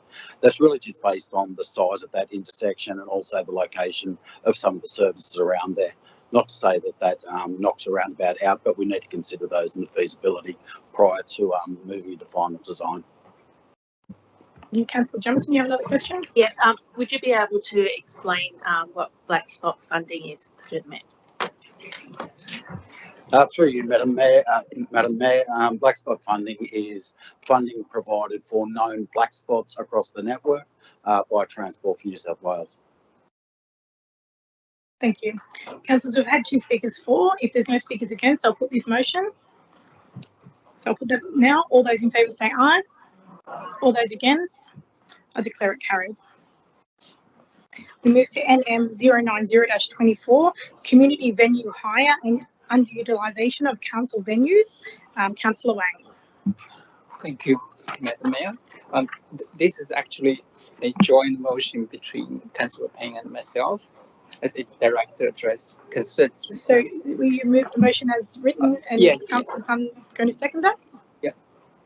Yeah. Moved by Councillor Wang, seconded by Councillor Pun. Sorry. And now if you'd like to please speak to the motion. Sure. Because it addresses the concerns both of us heard repeatedly from the community about the availability and affordability of the venue hire within the Georges River LGA.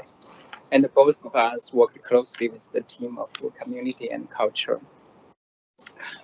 Hurstville could be a primary location for business, but it's also the epicenter of cultural activities in our region. So we are fortunate to have a vibrant, engaged community that is eager to host events and performances here. Unlike some councils have venues remain underutilized, even when offered for free, our community is actively seeking spaces to connect, celebrate, and showcase their talents. So, however, the reality is some of our community venues remain underutilized. The cost could be a fact for small groups or emerging organizations. So I once worked with a community group that wished to use the Oatley Community Hall for a year, but when they saw the $53 price tag, they simply couldn't afford it. So this hall has many empty slots, which is a missed opportunity both for the community and for the council. So that group could potentially afford it if the price was halved. If that happens, the hall could be fully booked, gathering not only revenue but also fostering a sense of community and belonging. It's about striking the right balance, making venues accessible while ensuring their financial sustainability. So this motion takes a programmatic approach by proposing first just a review of the utilization rates across these 12 venues and inform potential adjustments for fees and charges for the 25-26 budget. And the second, developing a targeted program to build capacity within our cold communities, many of whom are keen to use these spaces but may not fully understand the hire or grant process. So I would like to also commend the council's community and culture team for their efforts so far. The initiative to build capacity, offer grants, and support community groups through workshops and trainings. And but we can do more, especially for underused venues. So this motion aligns perfectly with the goals in our community strategy plan to promote equitable access to vibrant, well-maintained community hubs by incentivizing usage of less popular venues and offering generous grants for underused spaces. We can unlock their potential and make them thriving centers of activities. Councillors affirm believe this motion is a step forward in ensuring that our community venues serve the purpose they were built for, to bring people together. So I urge my fellow councillors to support this motion. Thank you. Thank you, Councillor Wang. Councillor Pun, as a second, did you wish to speak to the motion? Yes, please. Thank you, Councillor Wang. Ben and I worked on this, and after we came together, realising that we were probably talking to very similar communities facing the same difficulties in accessing council facilities. Throughout the campaign and after we were elected, I've been in touch with a number of groups who've had trouble just understanding the system. I don't think it's an indication of a poor system or necessarily council's fault, but essentially it's an accessibility issue. And those groups that I think are most vulnerable are those that are either of senior age or of a demographic in which the language barrier is a difficulty, coupled with probably a different understanding of government and how it works. I do wish to highlight one group who had an interesting experience with a grant they received. And I was trying to explain this to my colleagues the other day. My understanding is they were given a grant and it was 50% of the grant that they were given. And I think this was essentially an indication that they didn't meet all the criteria for that to go towards accessing the hall they wanted.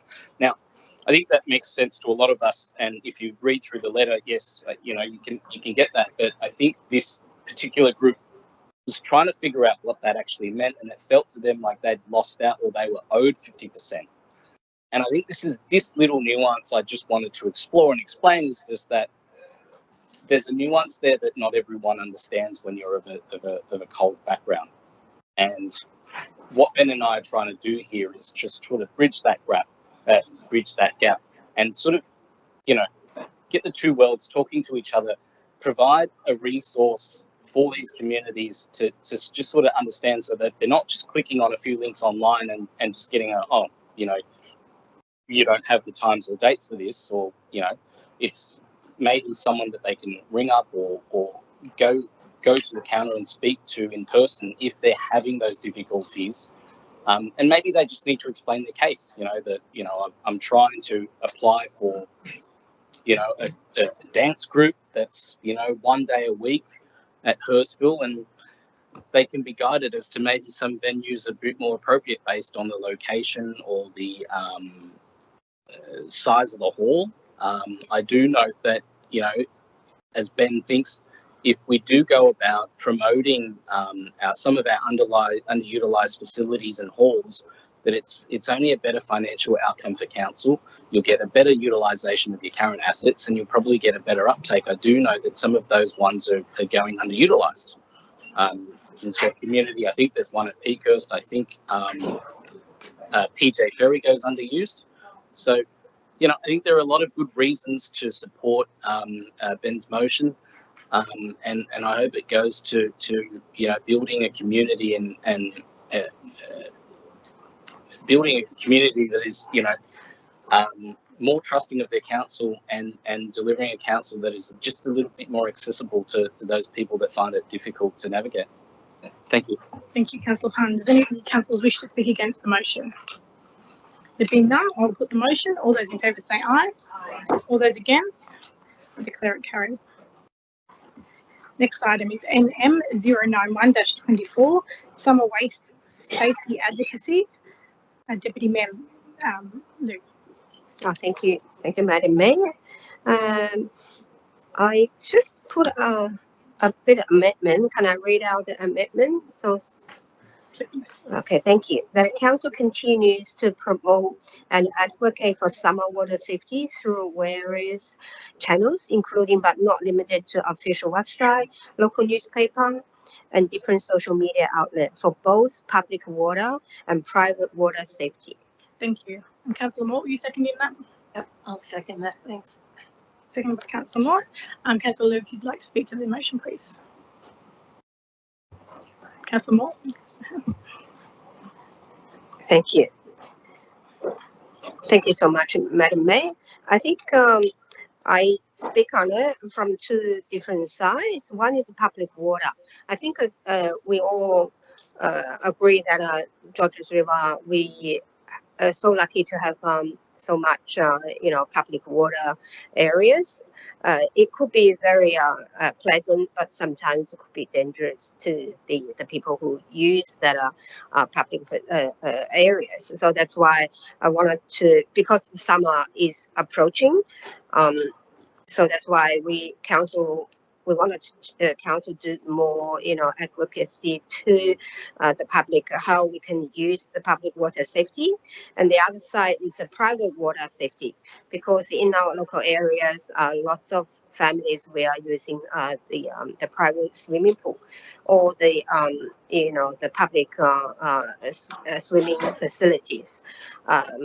Sometimes, always the water is nice, but it will just take a second for young child to be, unsafe and jump in a just second. So that's why towards the summer council, we could do more to advocate those public water safety and private water safety as well. Thank you. Thank you, Deputy Mayor Liu. Councillor Moore, do you wish to speak for motion? Yeah, I was just wondering, is there a possibility? I noticed in the comments that basically it's just all centered around Royal Life Saving, but I noticed here there's Kids Alive Do the Five. They have online learn to swim support programs for parents and kids. That might be another option to add into the motion that we're trying to get more kids and parents involved with learning to swim, with not only Royal Life Saving, but maybe something like this, Kids Alive Do the Five. So are you proposing an amendment, or would you just like to put a question to the director in regards to whether that could be included as part of the campaign? Yeah.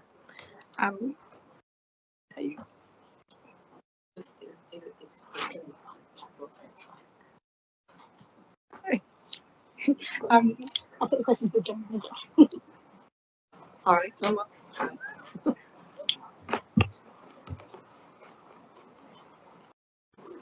can we change it? Through you, Madam Mayor, I'll have to take that on notice. I'm sorry. No worries. Okay. So Councillor Liu has moved it. Councillor Morton has seconded. Does any councillors wish to speak against? I have a question, Madam Question, Councillor Amber Haber. Can I just get an understanding as to how this motion is any different to what the council's already proposing to do for this financial period on the campaign? Basically, want to know, Madam Mayor, and through you to the director, around what does this motion have any work to do if we're already doing a campaign? Really? Sure. I might put the question to our Manager of Media and Communications, who's sitting up the back there, Kath James. No? Or to, who would you like me to put the question to?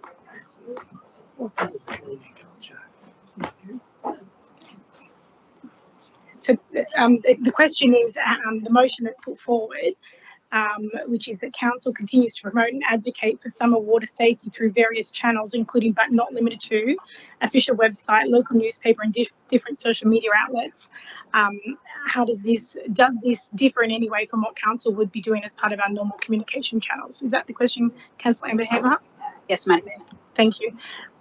If I can please put the question to you. Through you, Madam Mayor. Council does deliver a community safety program. It was referred to earlier this evening as a community capacity building program that identifies particular safety issues that council chooses to address. We have in the past worked with Royal Life Saving Society to amplify their campaign. This, I understand, has additional elements that would be related to pool compliance in our LGA. So amplifying and piggybacking on what would be the traditional annual water safety campaign for the start of summer, and adding very local elements of pool compliance and what people need to do in our community, and taking into consideration our multicultural community and making sure that messaging was specific to them. Thank you to the Manager of Media and Communications. That answers the question. Thank you. Do any councillors wish to speak against the motion? Being none, I'll put the motion. All those in favour say aye. All those against, I declare it carried. We move to NM 092-24, Dashane and Tiha Festivals. Councillor Wang.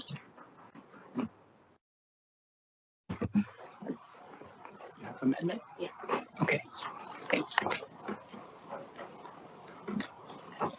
Yeah, so. Councillor Jamieson, are you seconding the motion? Yeah, it's an amendment. Okay. It's just disability. Which point? You got the amendment up? Yeah. So just points are slightly different. No, It just doesn't make much sense. But I think festivals. I just want to verify. I'm not going to celebrate it. Acknowledge I just read out the first, the amendments and the first point. The council acknowledge the significant contribution that the Nepali community makes to the Georges River Council local government area and celebrate the cultural significance of Dashang and Tiha festival to this community. Yeah, that's good. So Councillor Wang is moving the motion with that amendment as presented, and Councillor Jamieson has seconded that. Thank you. Councillor Wang, if you'd like to please speak to the motion. Yeah, thanks for the amendment. So we are all proud of our vibrant multicultural community of Georges River. So when my roots are in the Chinese community, I have also developed some meaningful friendship with the members of the Nepali community. This relationship often begin with a simple question. What festival are we celebrating now? The fact is, Nepal is called actually the land of festivals. It's rich in tradition and culture. Dasan and Tiha are not only vibrant celebrations, but also embody universal themes of good triumphing over evil and light overcoming darkness. So these values resonate across cultures and remind us of our shared humanity. I have personally enjoyed the warmth and generosity of Nepalese community during these festivals, from the delicious food to the heartfelt cultural performances. Beyond the festivals, what strikes me most is the common humanity that binds us all together. While it's easy to talk about inclusive and tolerance, it's the shared experience at events like this that truly unify us. The Nepali community plays a significant role in the Georges River area, comprising 15% of Hurstville population and 6% of our LGA. Their contribution to local businesses and cultural life are immense, and we are truly fortunate to have them as part of our community. So this motion not only acknowledges the success of Dashang and Tiha, but also commits the council to exploring ways to further support cultural events. I want to thank my fellow councillors in advance for their recognition of the Nepali community and their support. Thank you. Thank you, Councillor Wang. Councillor Jamieson, do you wish to speak to the motion? Any speakers against the motion? If not, I'll put the motion. All those in favour, say aye. Sorry, Councillor Liu. Can I have a question? Sure, you go ahead. Yes. I fully support these multicultural events, but can I have a question? For those very important festival, were there any Dashang and Tiha festival in our Georges River LGA? Can I, through you, Madam Mayor, to the director? Through the gentleman. Thank you. Do we have any Dashang and Tiha festivals in the Georges River LGA? We didn't have anyone book our venues for hire or apply for a grant permit with Georges River Council, but I can't comment on community-led events that were private. Okay. Thank you. Does that answer your question, Councillor Liu? Okay, so no speakers against. I'm going to put the motion. All those in favour say aye. All those against, I declare it carried. Next item, NM 093-24. Congratulations to Corey Blythe, 2025 Rhodes Scholarship. Councillor Mort. Okay, so my motion is to I'm congratulate. sorry, just Councillor Mort, moved by Councillor Mort, seconded by Councillor Jamieson. If you'd like to speak to the motion, please. The council congratulate Corey Blythe of Kyle Bay, a distinguished student from the UNSW Law and Justice faculty, on being awarded the prestigious 2025 Rhodes Scholarship to study at Oxford University.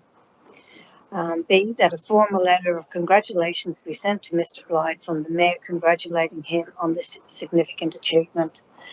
So the motion I propose tonight, as you know, is to congratulate Corey Blythe of Kyle Bay on being awarded this prestigious 2025 Rhodes Scholarship of Oxford University with a formal letter from the Mayor. Corey is the first Indigenous student from Uni of New South Wales Law and Justice faculty to receive the esteemed honour of Rhodes Scholarship. Corey has been awarded the scholarship to pursue a Bachelor of Civil Law and Master of Public Policy at Oxford University. This reflects his profound interest in the intersection of law and policy, particularly in relation to the Indigenous communities. We commend Corey for his hard work, perseverance and vision, and wish him every success as he embarks on the next chapter of his academic and professional journey at Oxford. So I move a motion if we send a letter of congratulations to Corey Blythe on this achievement. Thank you. Thank you, Councillor Moore. Councillor Jamieson, do you wish to speak? Anyone wishing to speak against the motion? If not, I'll put the motion. All those in favour say aye. Aye. All those against? Declare it carried. Next item is NM 094-24, heavy and long vehicle parking locations. Councillor Lansbury. Thank you, Madam Mayor. I'll move the recommendation or the motion as it appears on the business paper, and if I can get a second to Corey. Councillor Jamieson, are you seconding that? Seconded by Councillor. Thank you. This particular issue came to my attention a few weeks ago. A local resident of South Hurstville had started a new job earlier in the year, and part of the job was that they drive a truck, and part of the job was that they needed to bring their truck home at night and park it somewhere near where they lived, and they weren't able to find a suitable location. They got in touch with council, they got in touch with the local police just to ask, is there anywhere where it's permitted? There's very few places that do allow for heavy vehicles to park overnight. Curiously though, buses are exempt from that. I think it's the road rules of 2014 that permit buses to park overnight, which is a little bit contradictory, but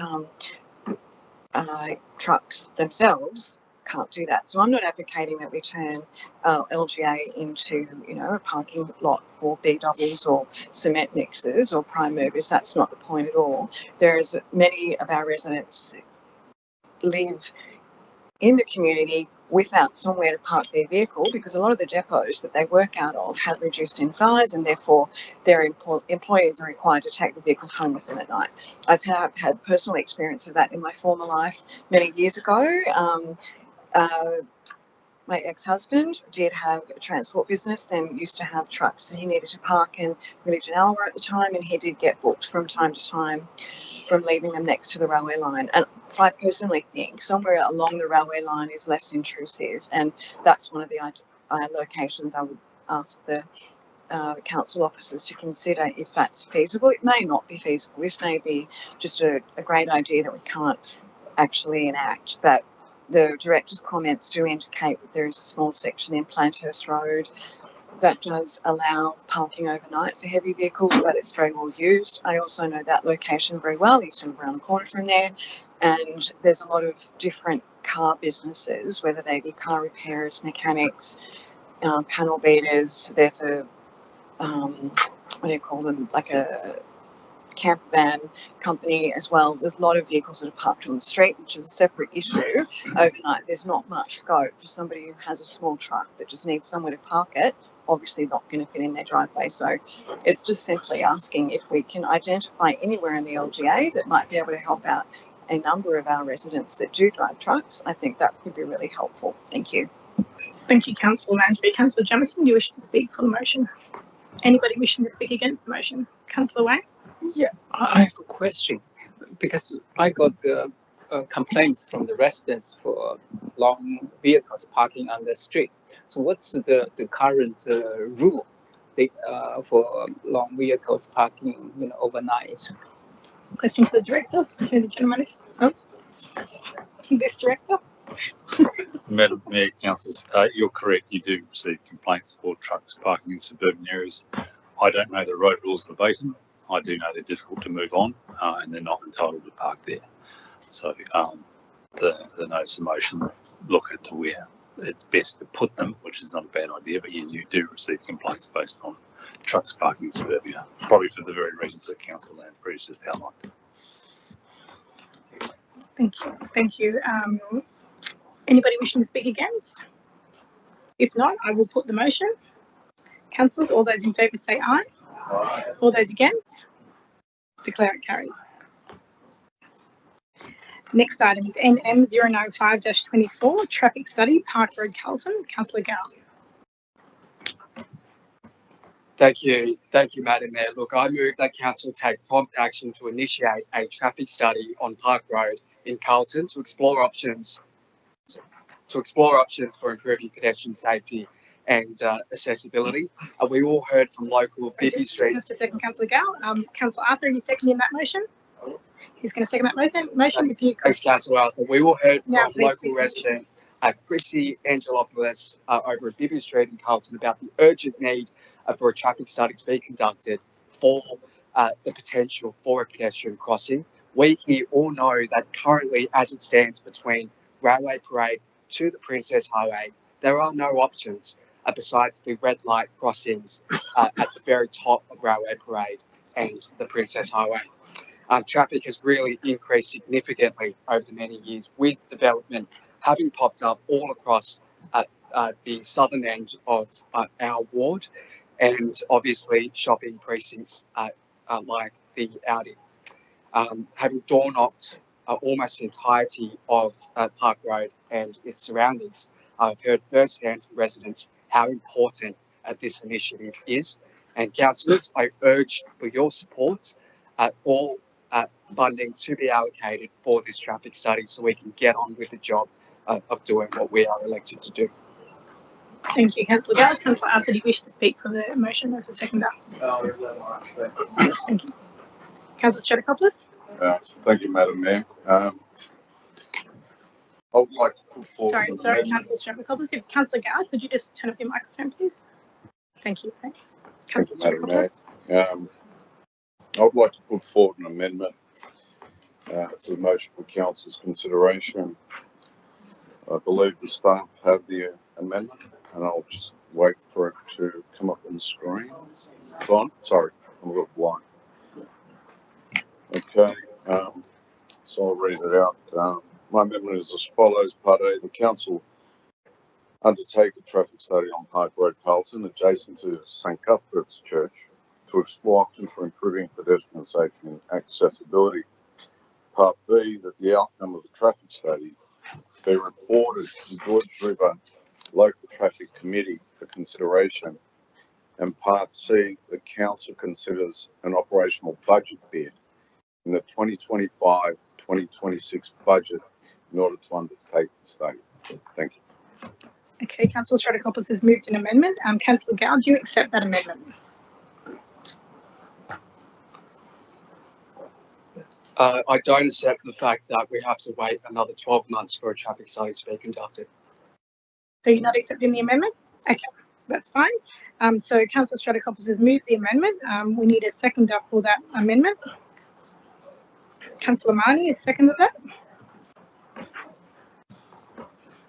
And Madam Mayor, if I'd like to add on that, look, I think there is a sense of against the amendment. So against the amendment, Yeah, I think, okay. Madam Mayor, there is a sense of urgency, having door knocked almost the entirety of Park Road and its surroundings.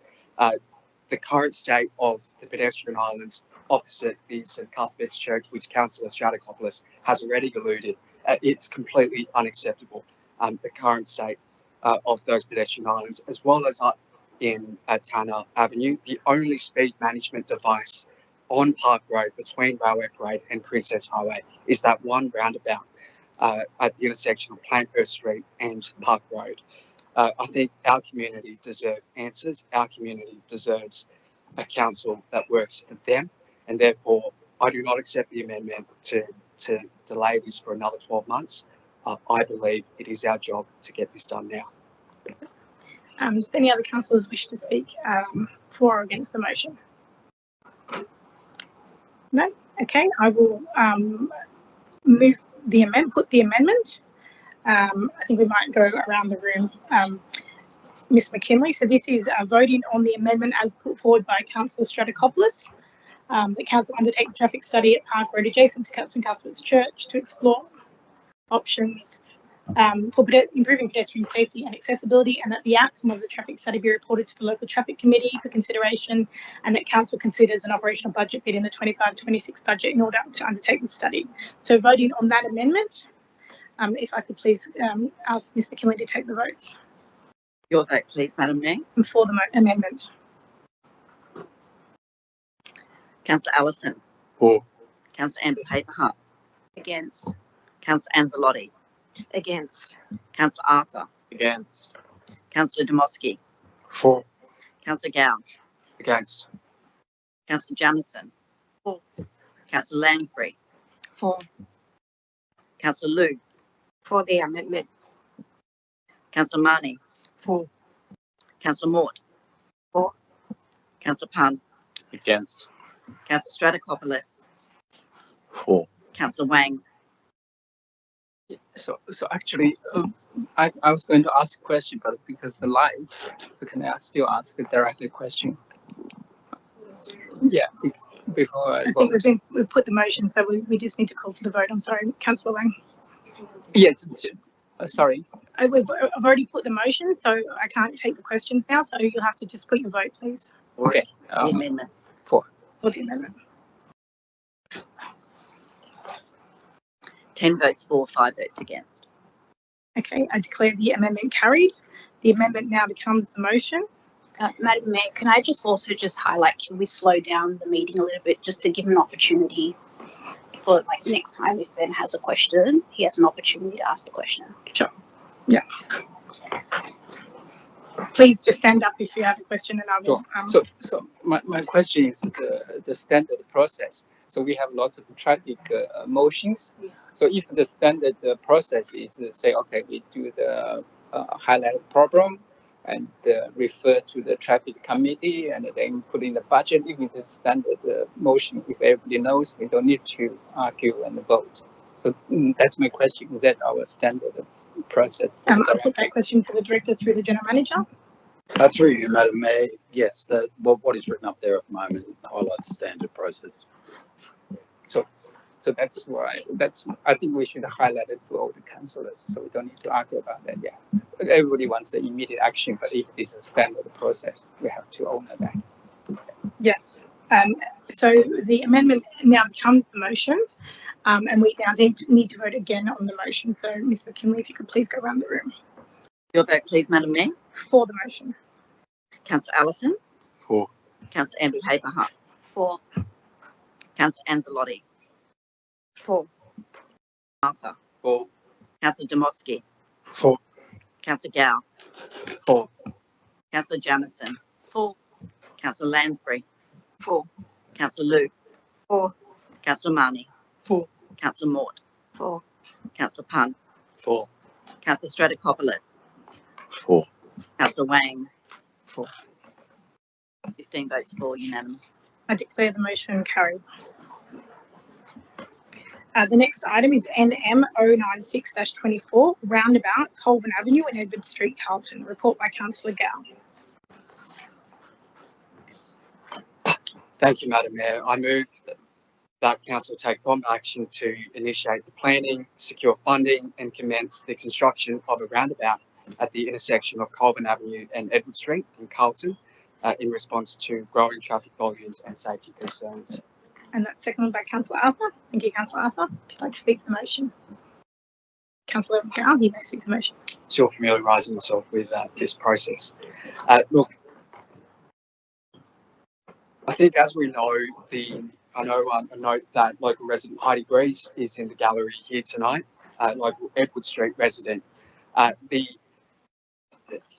The intersection of Edward Street and Colvin Avenue has become a major concern for our community in Carlton, and we are calling for urgent action. Since the Audi had opened up in early 2021, we believe that traffic has really shot up on that street, shot up on those back roads through Tanner Avenue down to Princess Highway. Residents have reported to me that accidents occur almost on a weekly basis, and there is a constant risk for residents and pedestrians and commuters alike. Having door knocked those surrounding streets and listened to the residents from Grey Street over to Park Road, from Cogra to Carlton, this intersection has become really a choking point and a safety hazard for residents trying to access the Audi via the back streets onto the Princess Highway. The multiple stop signs on Colvin Avenue only add to the confusion and chaos and the visibility for drivers. Therefore, councillors, I urge you to take action on this and allocate funding for the construction of a roundabout at this dangerous intersection. Thank you, Councillor Gow. Councillor Arthur, do you wish to speak as the seconder?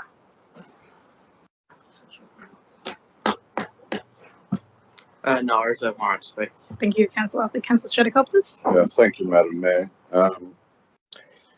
I'd like to put forward an amendment to this motion for council's consideration.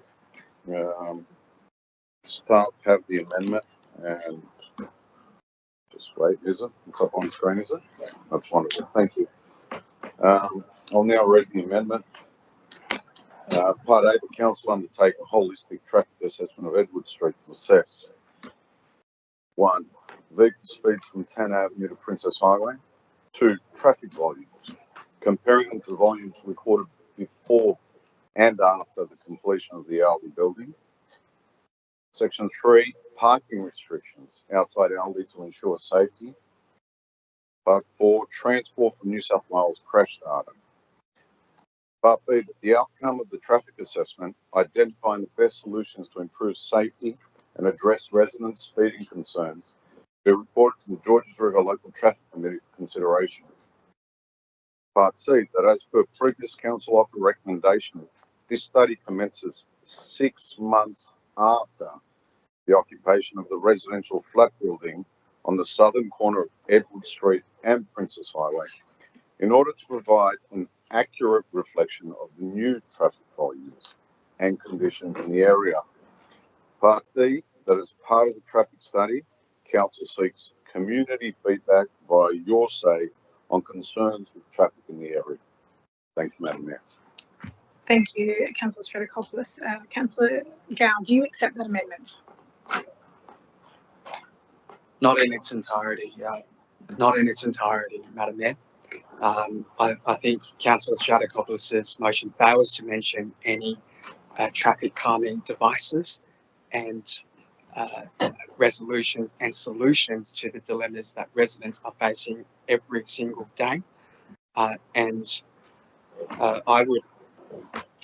would prefer that any foreshadowed amendment to this motion does in fact include that council officers and that us as a council do act with a sense of urgency to expedite this feasibility study, or that Councillor Stratikopoulos has mentioned, to include 4 solutions and solutions in the form of a roundabout for this intersection. I might just put a question to the director. The amendment that is being put forward is asking council to do an assessment in order to identify the best solutions.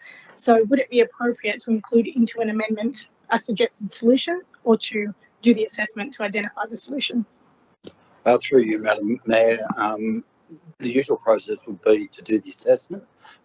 Council officers, so our qualified traffic engineers, would then make recommendations on what a suitable solution would be. We wouldn't necessarily jump to the conclusion from the outset and suggest improvements right up front.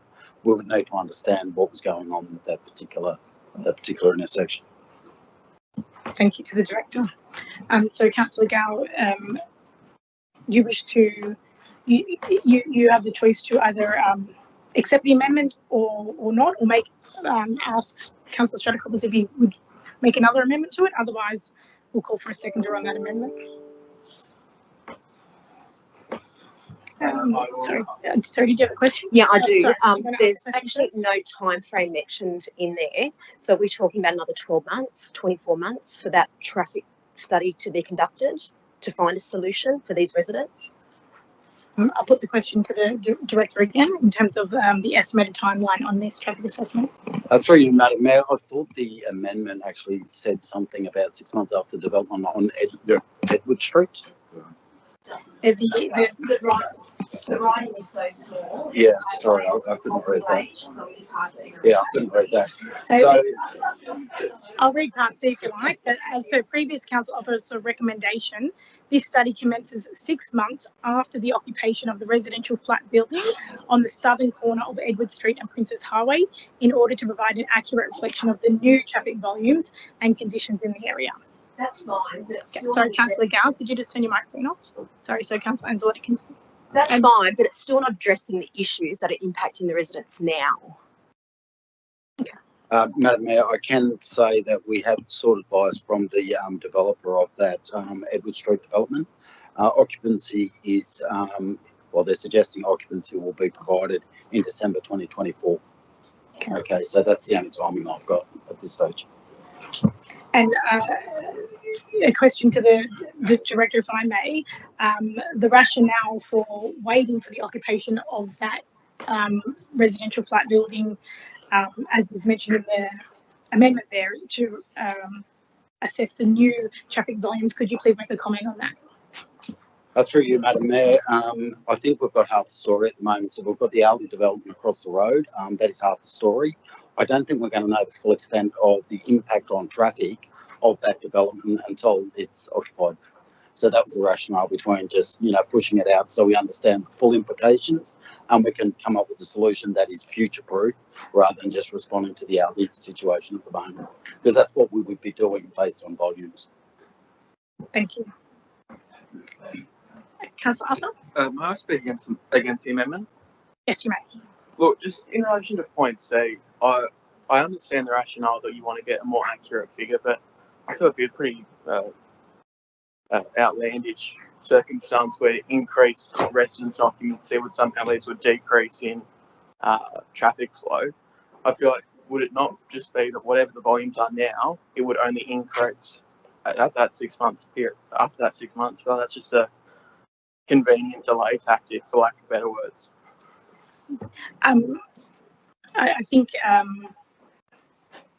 it's a very true statement. I think that it would be providing an increase. It's what is the increase? And those residents in that Edward Street area have been patiently waiting for the finalisation of the occupation of that building so that the true assessment of traffic volumes can be provided. So they have waited a long time already, and they're aware that they're waiting for that facility to be completed. Councillor Amber Haber. Just a question following from Councillor Arthur. So with that particular apartment that's being built at the end of Edward, wouldn't there be a traffic study for that particular DA that would be indicative on the traffic implications for that development? Can you not look at that, maybe through you, Madam Mayor? To the director. Which director? Through you, Madam Mayor. Yes, you're right. There would be a traffic study associated with the development application and the approved development consent. However, we would need to verify that in practical terms to come up with a change in the traffic devices. The traffic study provided would be based on existing traffic conditions and on existing traffic facilities. It wouldn't be modelling any improvements moving forward, and we wouldn't be reliant on third-party information to verify volumes. Okay, so we have an amendment moved by Councillor Stratikopoulos. I do need a seconder for that amendment. Councillor Marnie, you seconding that? Thank you. Okay.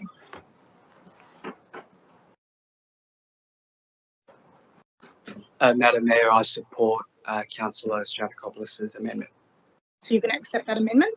Yes. Okay, so moved by, so I need to ask Councillor Arthur, do you accept Councillor Stratikopoulos' amendment as the seconder of the original motion? Councillor Gareth, could you switch off your microphone, please? I do. You do? Okay. So Councillor Gow has accepted Councillor Stratikopoulos' amendment, and so has Councillor Arthur. We've had our speakers, so unless there's any further discussion, I will put the motion. Councillors, all those in favour say aye. Aye. All those against? I'll declare it carried. Next, we have NM 097-24, Recreational Infrastructure, Anglo Square Park, Carlton. Report by Councillor Gow. Thank you, Madam Mayor. I move that Council take prompt action to initiate the necessary planning, funding and construction work for a half-court basketball centre or similar recreational infrastructure at Anglo Square Park in Carlton. That's been seconded by Councillor Arthur. If you'd like to speak to the motion. No, he seconded already. So Thank you. Thank you, Madam Mayor. I think the lesson I'll learn after tonight is how to turn on and off the microphone. Yeah. Don't put it behind the computer. That's the first tip. Look, speaking for this motion, the park, Anglo Square Park, has what we believe a tremendous potential for it to become more of a vibrant and engaging space for community members, residents, and young people and younger families moving to this area. And similar to Councillor Punn's earlier motion about transparency for funding for such infrastructure projects, and having door knocked significantly around that area during the council election campaign, the feedback that our team heard from residents was a discontent with council around the funding allocation for such infrastructure projects and for such infrastructure towards recreational spaces. A lot of residents all across Kogarah, Carlton, Allawa, and down to Kogarah Bay have told me and told us about the disparity of funding for council recreational spaces, mostly having gone into areas in Olds Park, Gunners Park, Peakhurst Park, and Penshurst Park in the last term of council. And the perception is that money isn't coming to our ward and our area, especially given the development precincts with more young families moving in. Look, this matter is about fairness and equity and a fair distribution of ratepayers' money. We all pay the same amount of rates. I think it is about time that we get the same amount of ratepayer distribution. Thank you, Councillor Gunn. Councillor Arthur, do you wish to speak? No, You reserve your right. Councillor Stratokopoulos. Thank you, Madam Mayor. Councillors, I'd like to put forward an amendment, a motion for council's consideration. The staff have the amendment, and I can see it on the screen. Yeah. So I'll now read the amendment. A, that a future report is provided to council detailing permitted works that can take place in Anglo Square in Carlton. Also, secondly, that outlines the scope of the feasibility study and community consultation plan to determine any future recreational infrastructure upgrades, including consideration of a basketball half court in the park. Point 3, outlining estimated costs required to undertake the feasibility study and community consultation. Thank you, councillors. Councillor Gow, do you accept that amendment? A question to the amendment. What are the timeframes to it, Councillor Stratokopoulos? I'll put that as a question to the director through the general manager in terms of the timeframes that this report would. Through you, Madam Mayor. Yes. To the director. Yes. Yes. To the director. Through you, Madam Mayor. The project referred to, so the site is not actually owned by council right at this point in time. So for us to undertake a feasibility study, we would need to have budget allocated. It's not currently in the 3-year capital works program. So this would be a future budget bid, potentially in the upcoming financial year, but it's not currently in this year's capital works budget, and it's not identified in the 3-year capital works program. So this would be a new project that we need to introduce. I think we would also need to wait on the transfer of ownership of that particular park from its current owner to council, because we wouldn't be able to do any embellishments on that land until ownership was transferred. Councillor Gow, does that answer your question? I accept the amendment. Accept the amendment?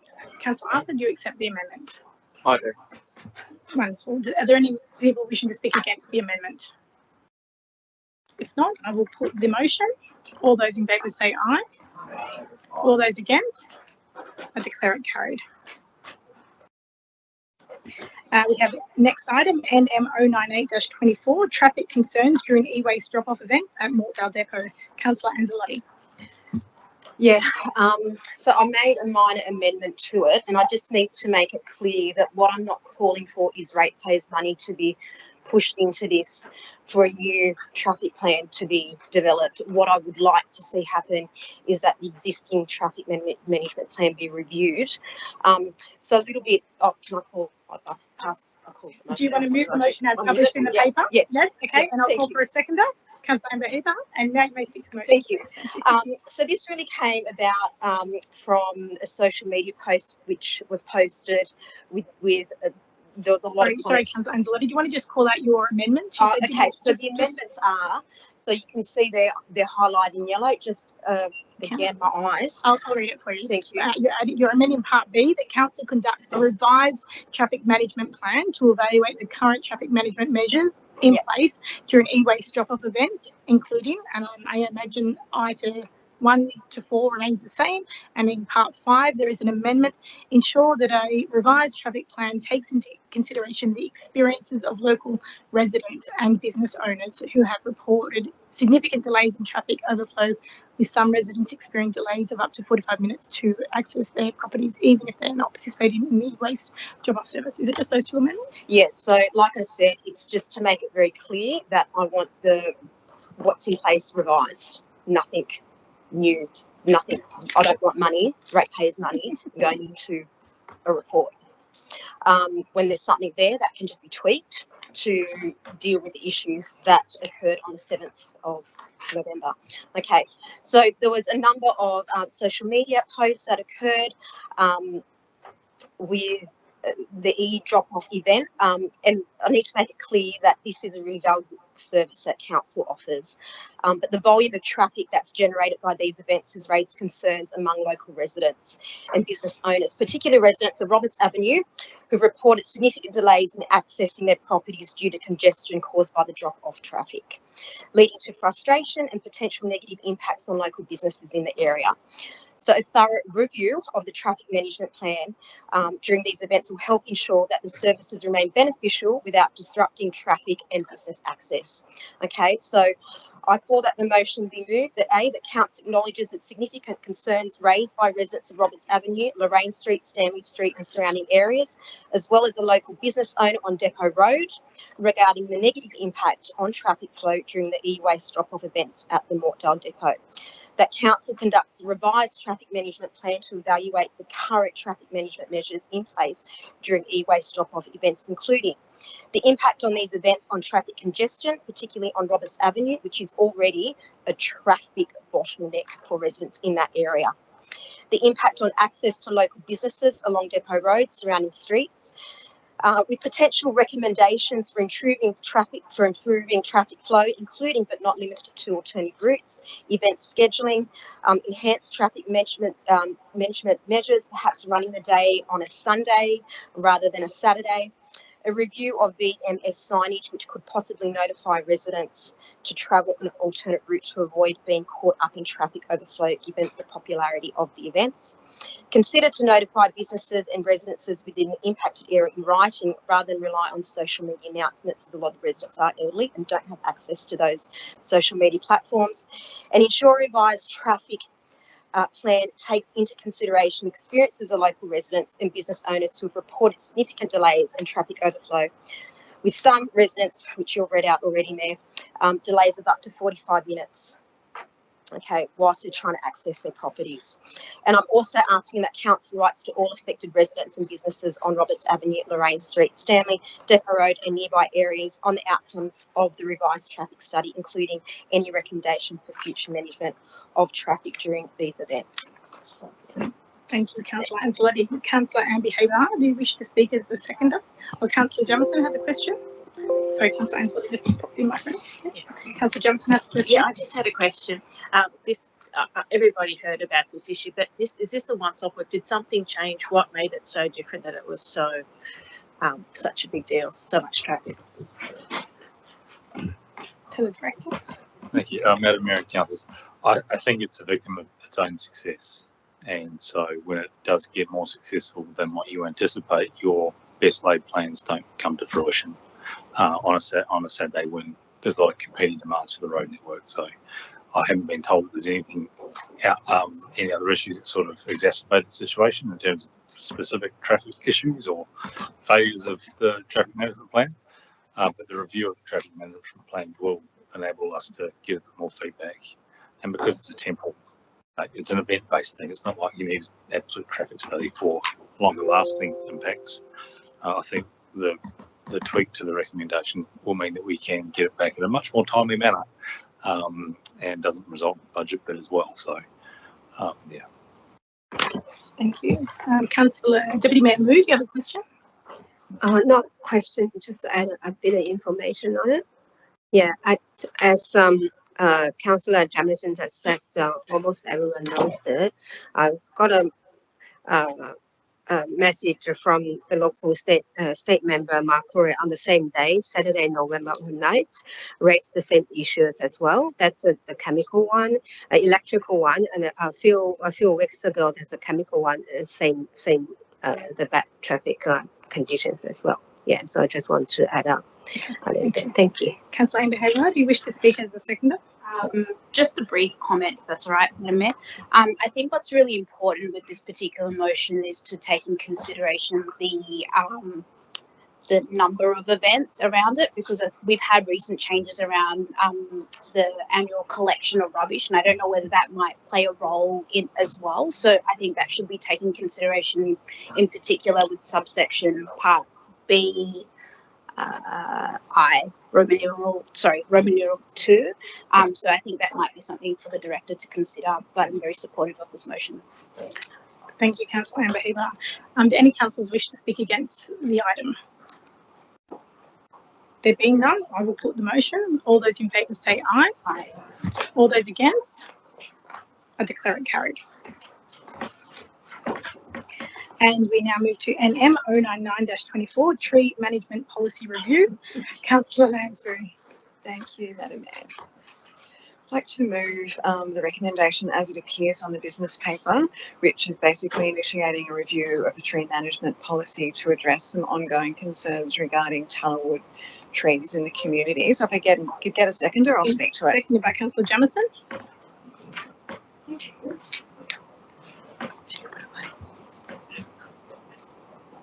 Okay, now first I'd like to thank our speakers that came tonight. We've got Levco, he's still here, and Lydia, thank you so much for coming, and Con, who gave his contribution online, and also of course Adrian Polhill speaking on behalf of the trees, which I'm sure that we're all very grateful for.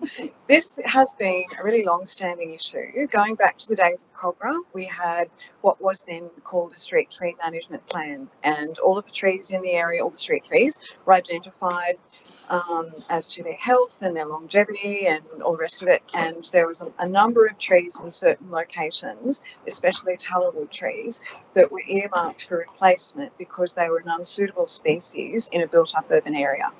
And we heard from Levco tonight explaining the impact that it's had on his family home, you know, sewage pipes and the sap from the tree affecting the render, cracks in the building.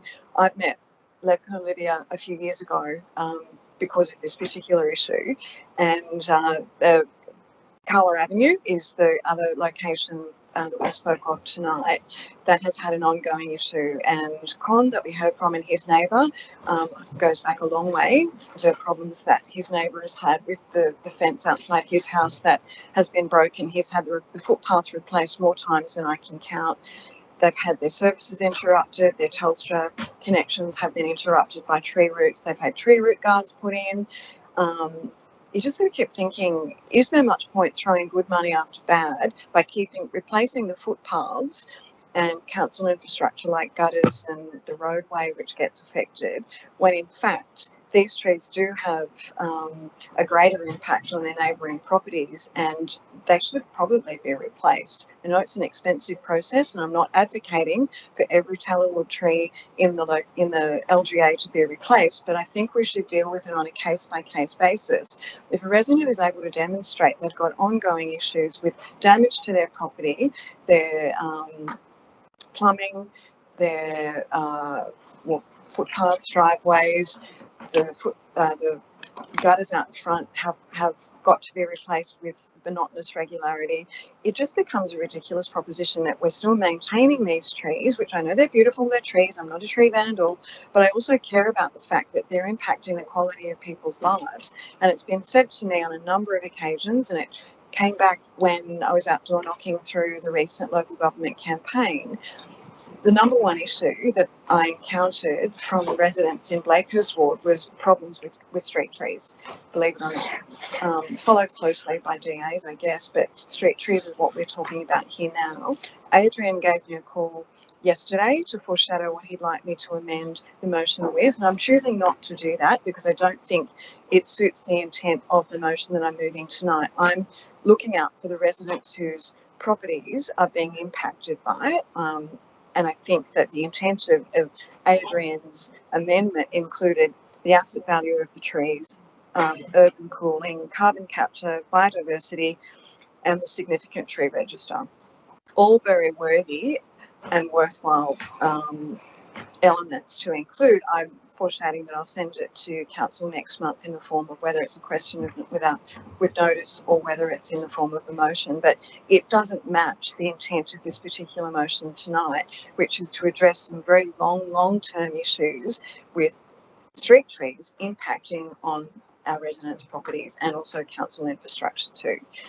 There are places also in Oatley, but I'm focusing tonight on South Hurstville, around the corner from where Levco and Lydia live, in the Esplanade and down in Rest Haven. Some of the trees were moved under the previous policy, and as concept tonight, he has a copy of a letter that was sent by Cobra Council saying, yes, these trees are going to be replaced within the next 10 years. So the residents were relieved to know that that was going to happen. Unfortunately, post-amalgamation, that's just been thrown out, and we have a new tree management policy, which obviously we want to preserve them, and we do want to get to Adrian's aim of 1 million trees in a certain time frame, but these trees were not planted with any foresight into how big they get and the impact that they would have on people's properties.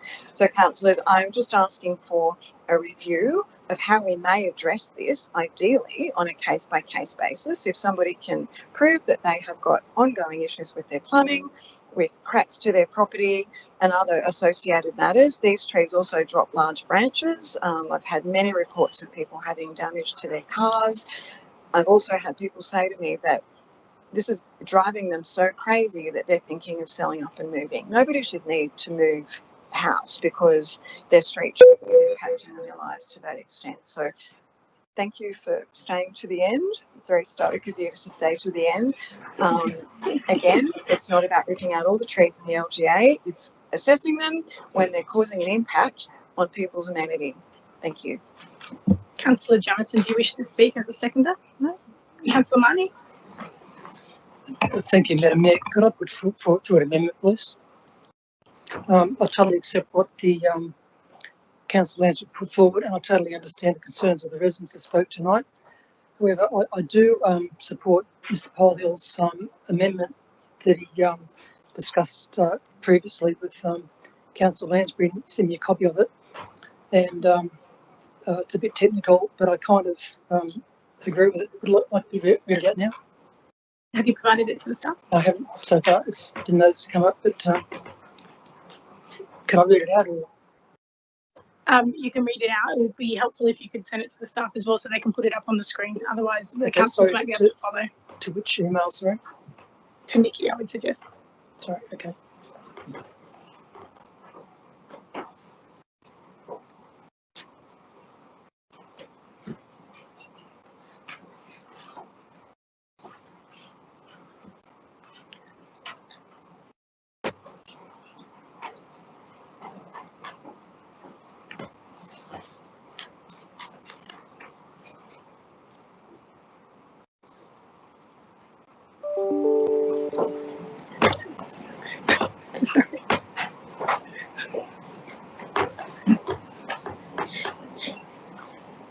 Have you sent this gone through? Has it, Councillor Marnie? Yeah. Okay.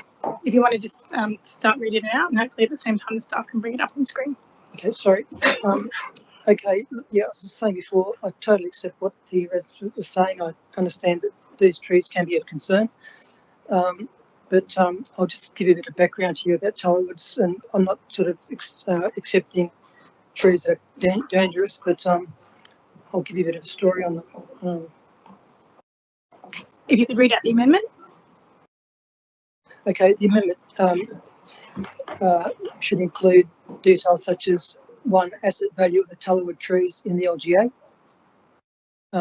2, their contribution to urban cooling, 3, how much carbon they have and will draw down during their lifetime, 4, biodiversity they support, and 5, recommendation that they are included in the significant tree register. And the background to this is as follows.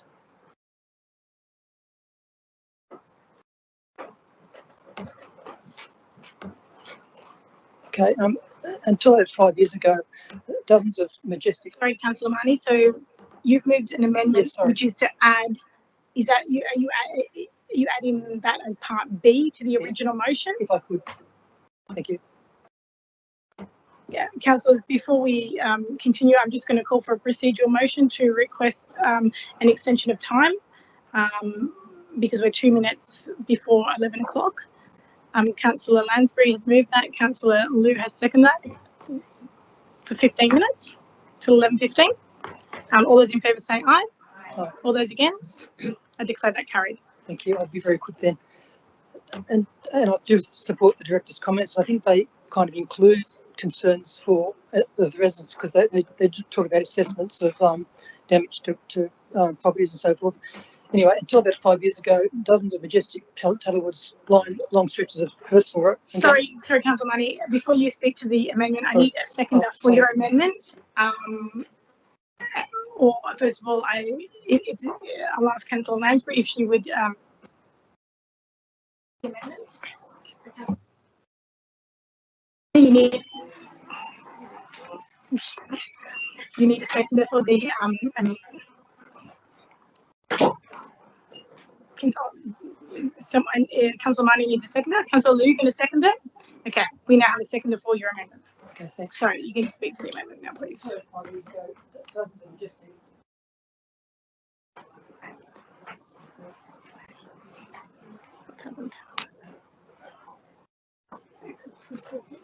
Start again. Until about 5 years ago, dozens of majestic Tallywoods lined long stretches of Hurstville and Gunga Bay roads in Oatley and Isaac Street in Peakhurst. Most of them were removed as they interfered with power lines, and Ausgrid, one of them, gone. This is one instance where a legitimate argument exists for tree removal.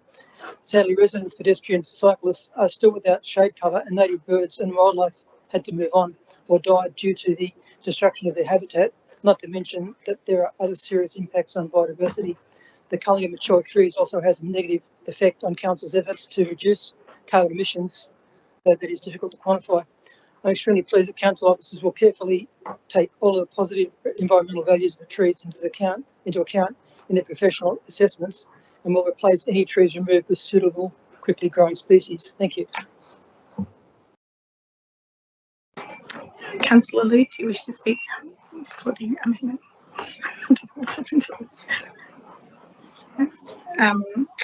Anyone wish to speak against the amendment? Councillor Amber or Councillor Lansbury? Thanks, Madam Mayor. I'm going to speak against it because it's absolutely the opposite of the intent of this motion. Because why would we want to be considering including them in a significant tree register when we'd be looking at hopefully removing them at the end of their lifespan or when they're causing impact to properties and council infrastructure? To me, it's really counterintuitive to do that. I don't have a problem with the rest of it, but I think it creates a lot of additional work for council officers, and that's a question that I could direct to the director to see, perhaps Oatley Fauna and Flora has got a lot of this sort of information to hand that they could pass on. But the intent of my motion is to support the residents who came and spoke to us tonight in person and online with the impact that these trees are having on their properties and their amenity of their houses. So I don't really see that this matches my intent of the motion. That's why I'm not supporting it. As I said, I foreshadowed I'd send it to council next month for consideration if that was an appropriate thing to do, to ask in the form of a question with notice. I think that would be a more appropriate forum for it, because it's the absolute opposite of the intent of the original motion. So that's why I don't accept it. Councillor Emma Hagar, did you have a question? You're right? Okay. So the amendment's been put by Councillor Marnie and Councillor Liu. We need to put the amendment, so we will go to a vote. Your vote, please, Madam Mayor. I'm against the amendment. Sorry, against, did you say? Yes. Councillor Allison. For. Councillor Amby Haberhart. Councillor Anzalotti. Councillor Arthur. Sorry, hang on. Sorry, because Councillor Allison had his microphone on still, so we didn't hear Councillor. Against. Councillor Arthur. Against. Councillor Demoski. For. Councillor Gow. Against. Councillor Jamison. Against. Councillor Lansbury. Against. Councillor Liu. For. Councillor Marnie. For. Councillor Mort.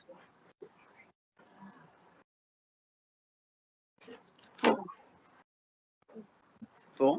Yeah. Councillor Pun. Against. Councillor Stratokopoulos. Against. Councillor Wang. Abstain.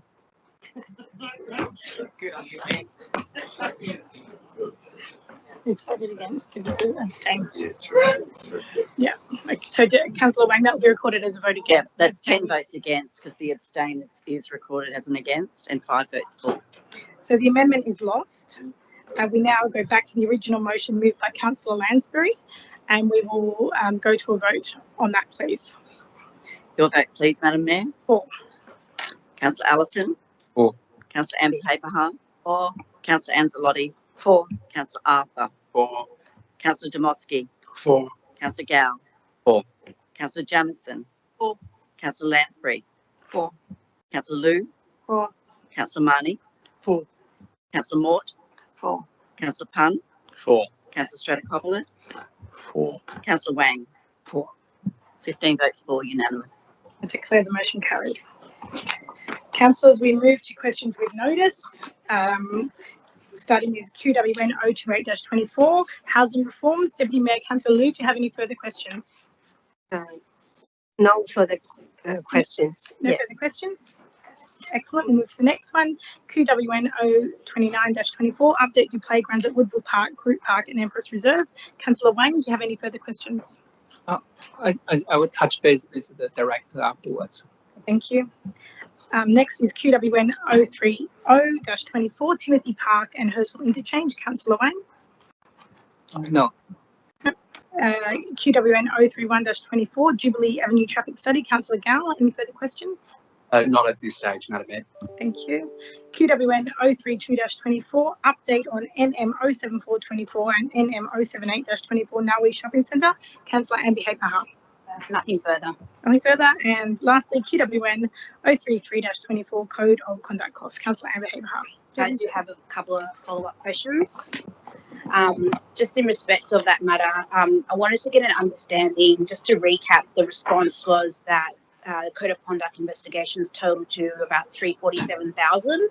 I want to know what the makeup of that figure is. Is that spend on external investigators?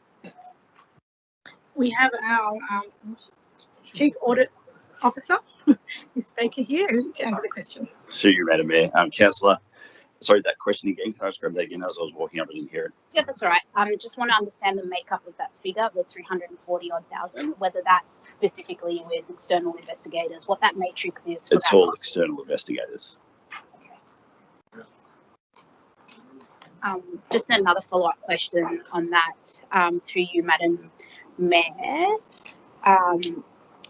I noted in the response that it didn't include staff time, and that was on the basis that we didn't have data for that period that was requested. Do you know what those periods that we do have data for the staff time spent on code of conduct investigations? Through you, Madam Mayor, I can take that one on notice. And just then further to that, through you, Madam Mayor, the question is, are we able to provide an actual amount, just for transparency in that response, on how much has been spent on staff time for that period of time? Yeah. Through you, Madam Mayor, again, I can take that one on notice as well, but just in general, not every year had that data available. So in some years it was there and some years it wasn't. Thanks. No more questions? Okay. We move to questions with no notice. QNN 005-24. There was a question asked at the Finance and Governance Committee meeting of the 11th of November 2024, and the report is published in the business paper. That was a question from Councillor Stratokopoulos. Do you have any further questions on that item from the committee paper? No, I don't, Madam Mayor. Thank you. Okay, we move to QNN 006-24. Question asked at the Assets and Infrastructure Committee meeting of November 11th, 2024. And that was a question from Councillor Mort. Councillor Mort, are you happy with the response, or do you have any further questions? You're happy? And the last one is question asked at the Finance, QNN 007-24. Question asked at the Finance and Governance Committee meeting 11th of November. And that was asked by Councillor Pun. Are you happy with the response, or do you have any further questions? No further questions. There being no other business on the agenda, I declare the meeting closed at 11:08 p.m.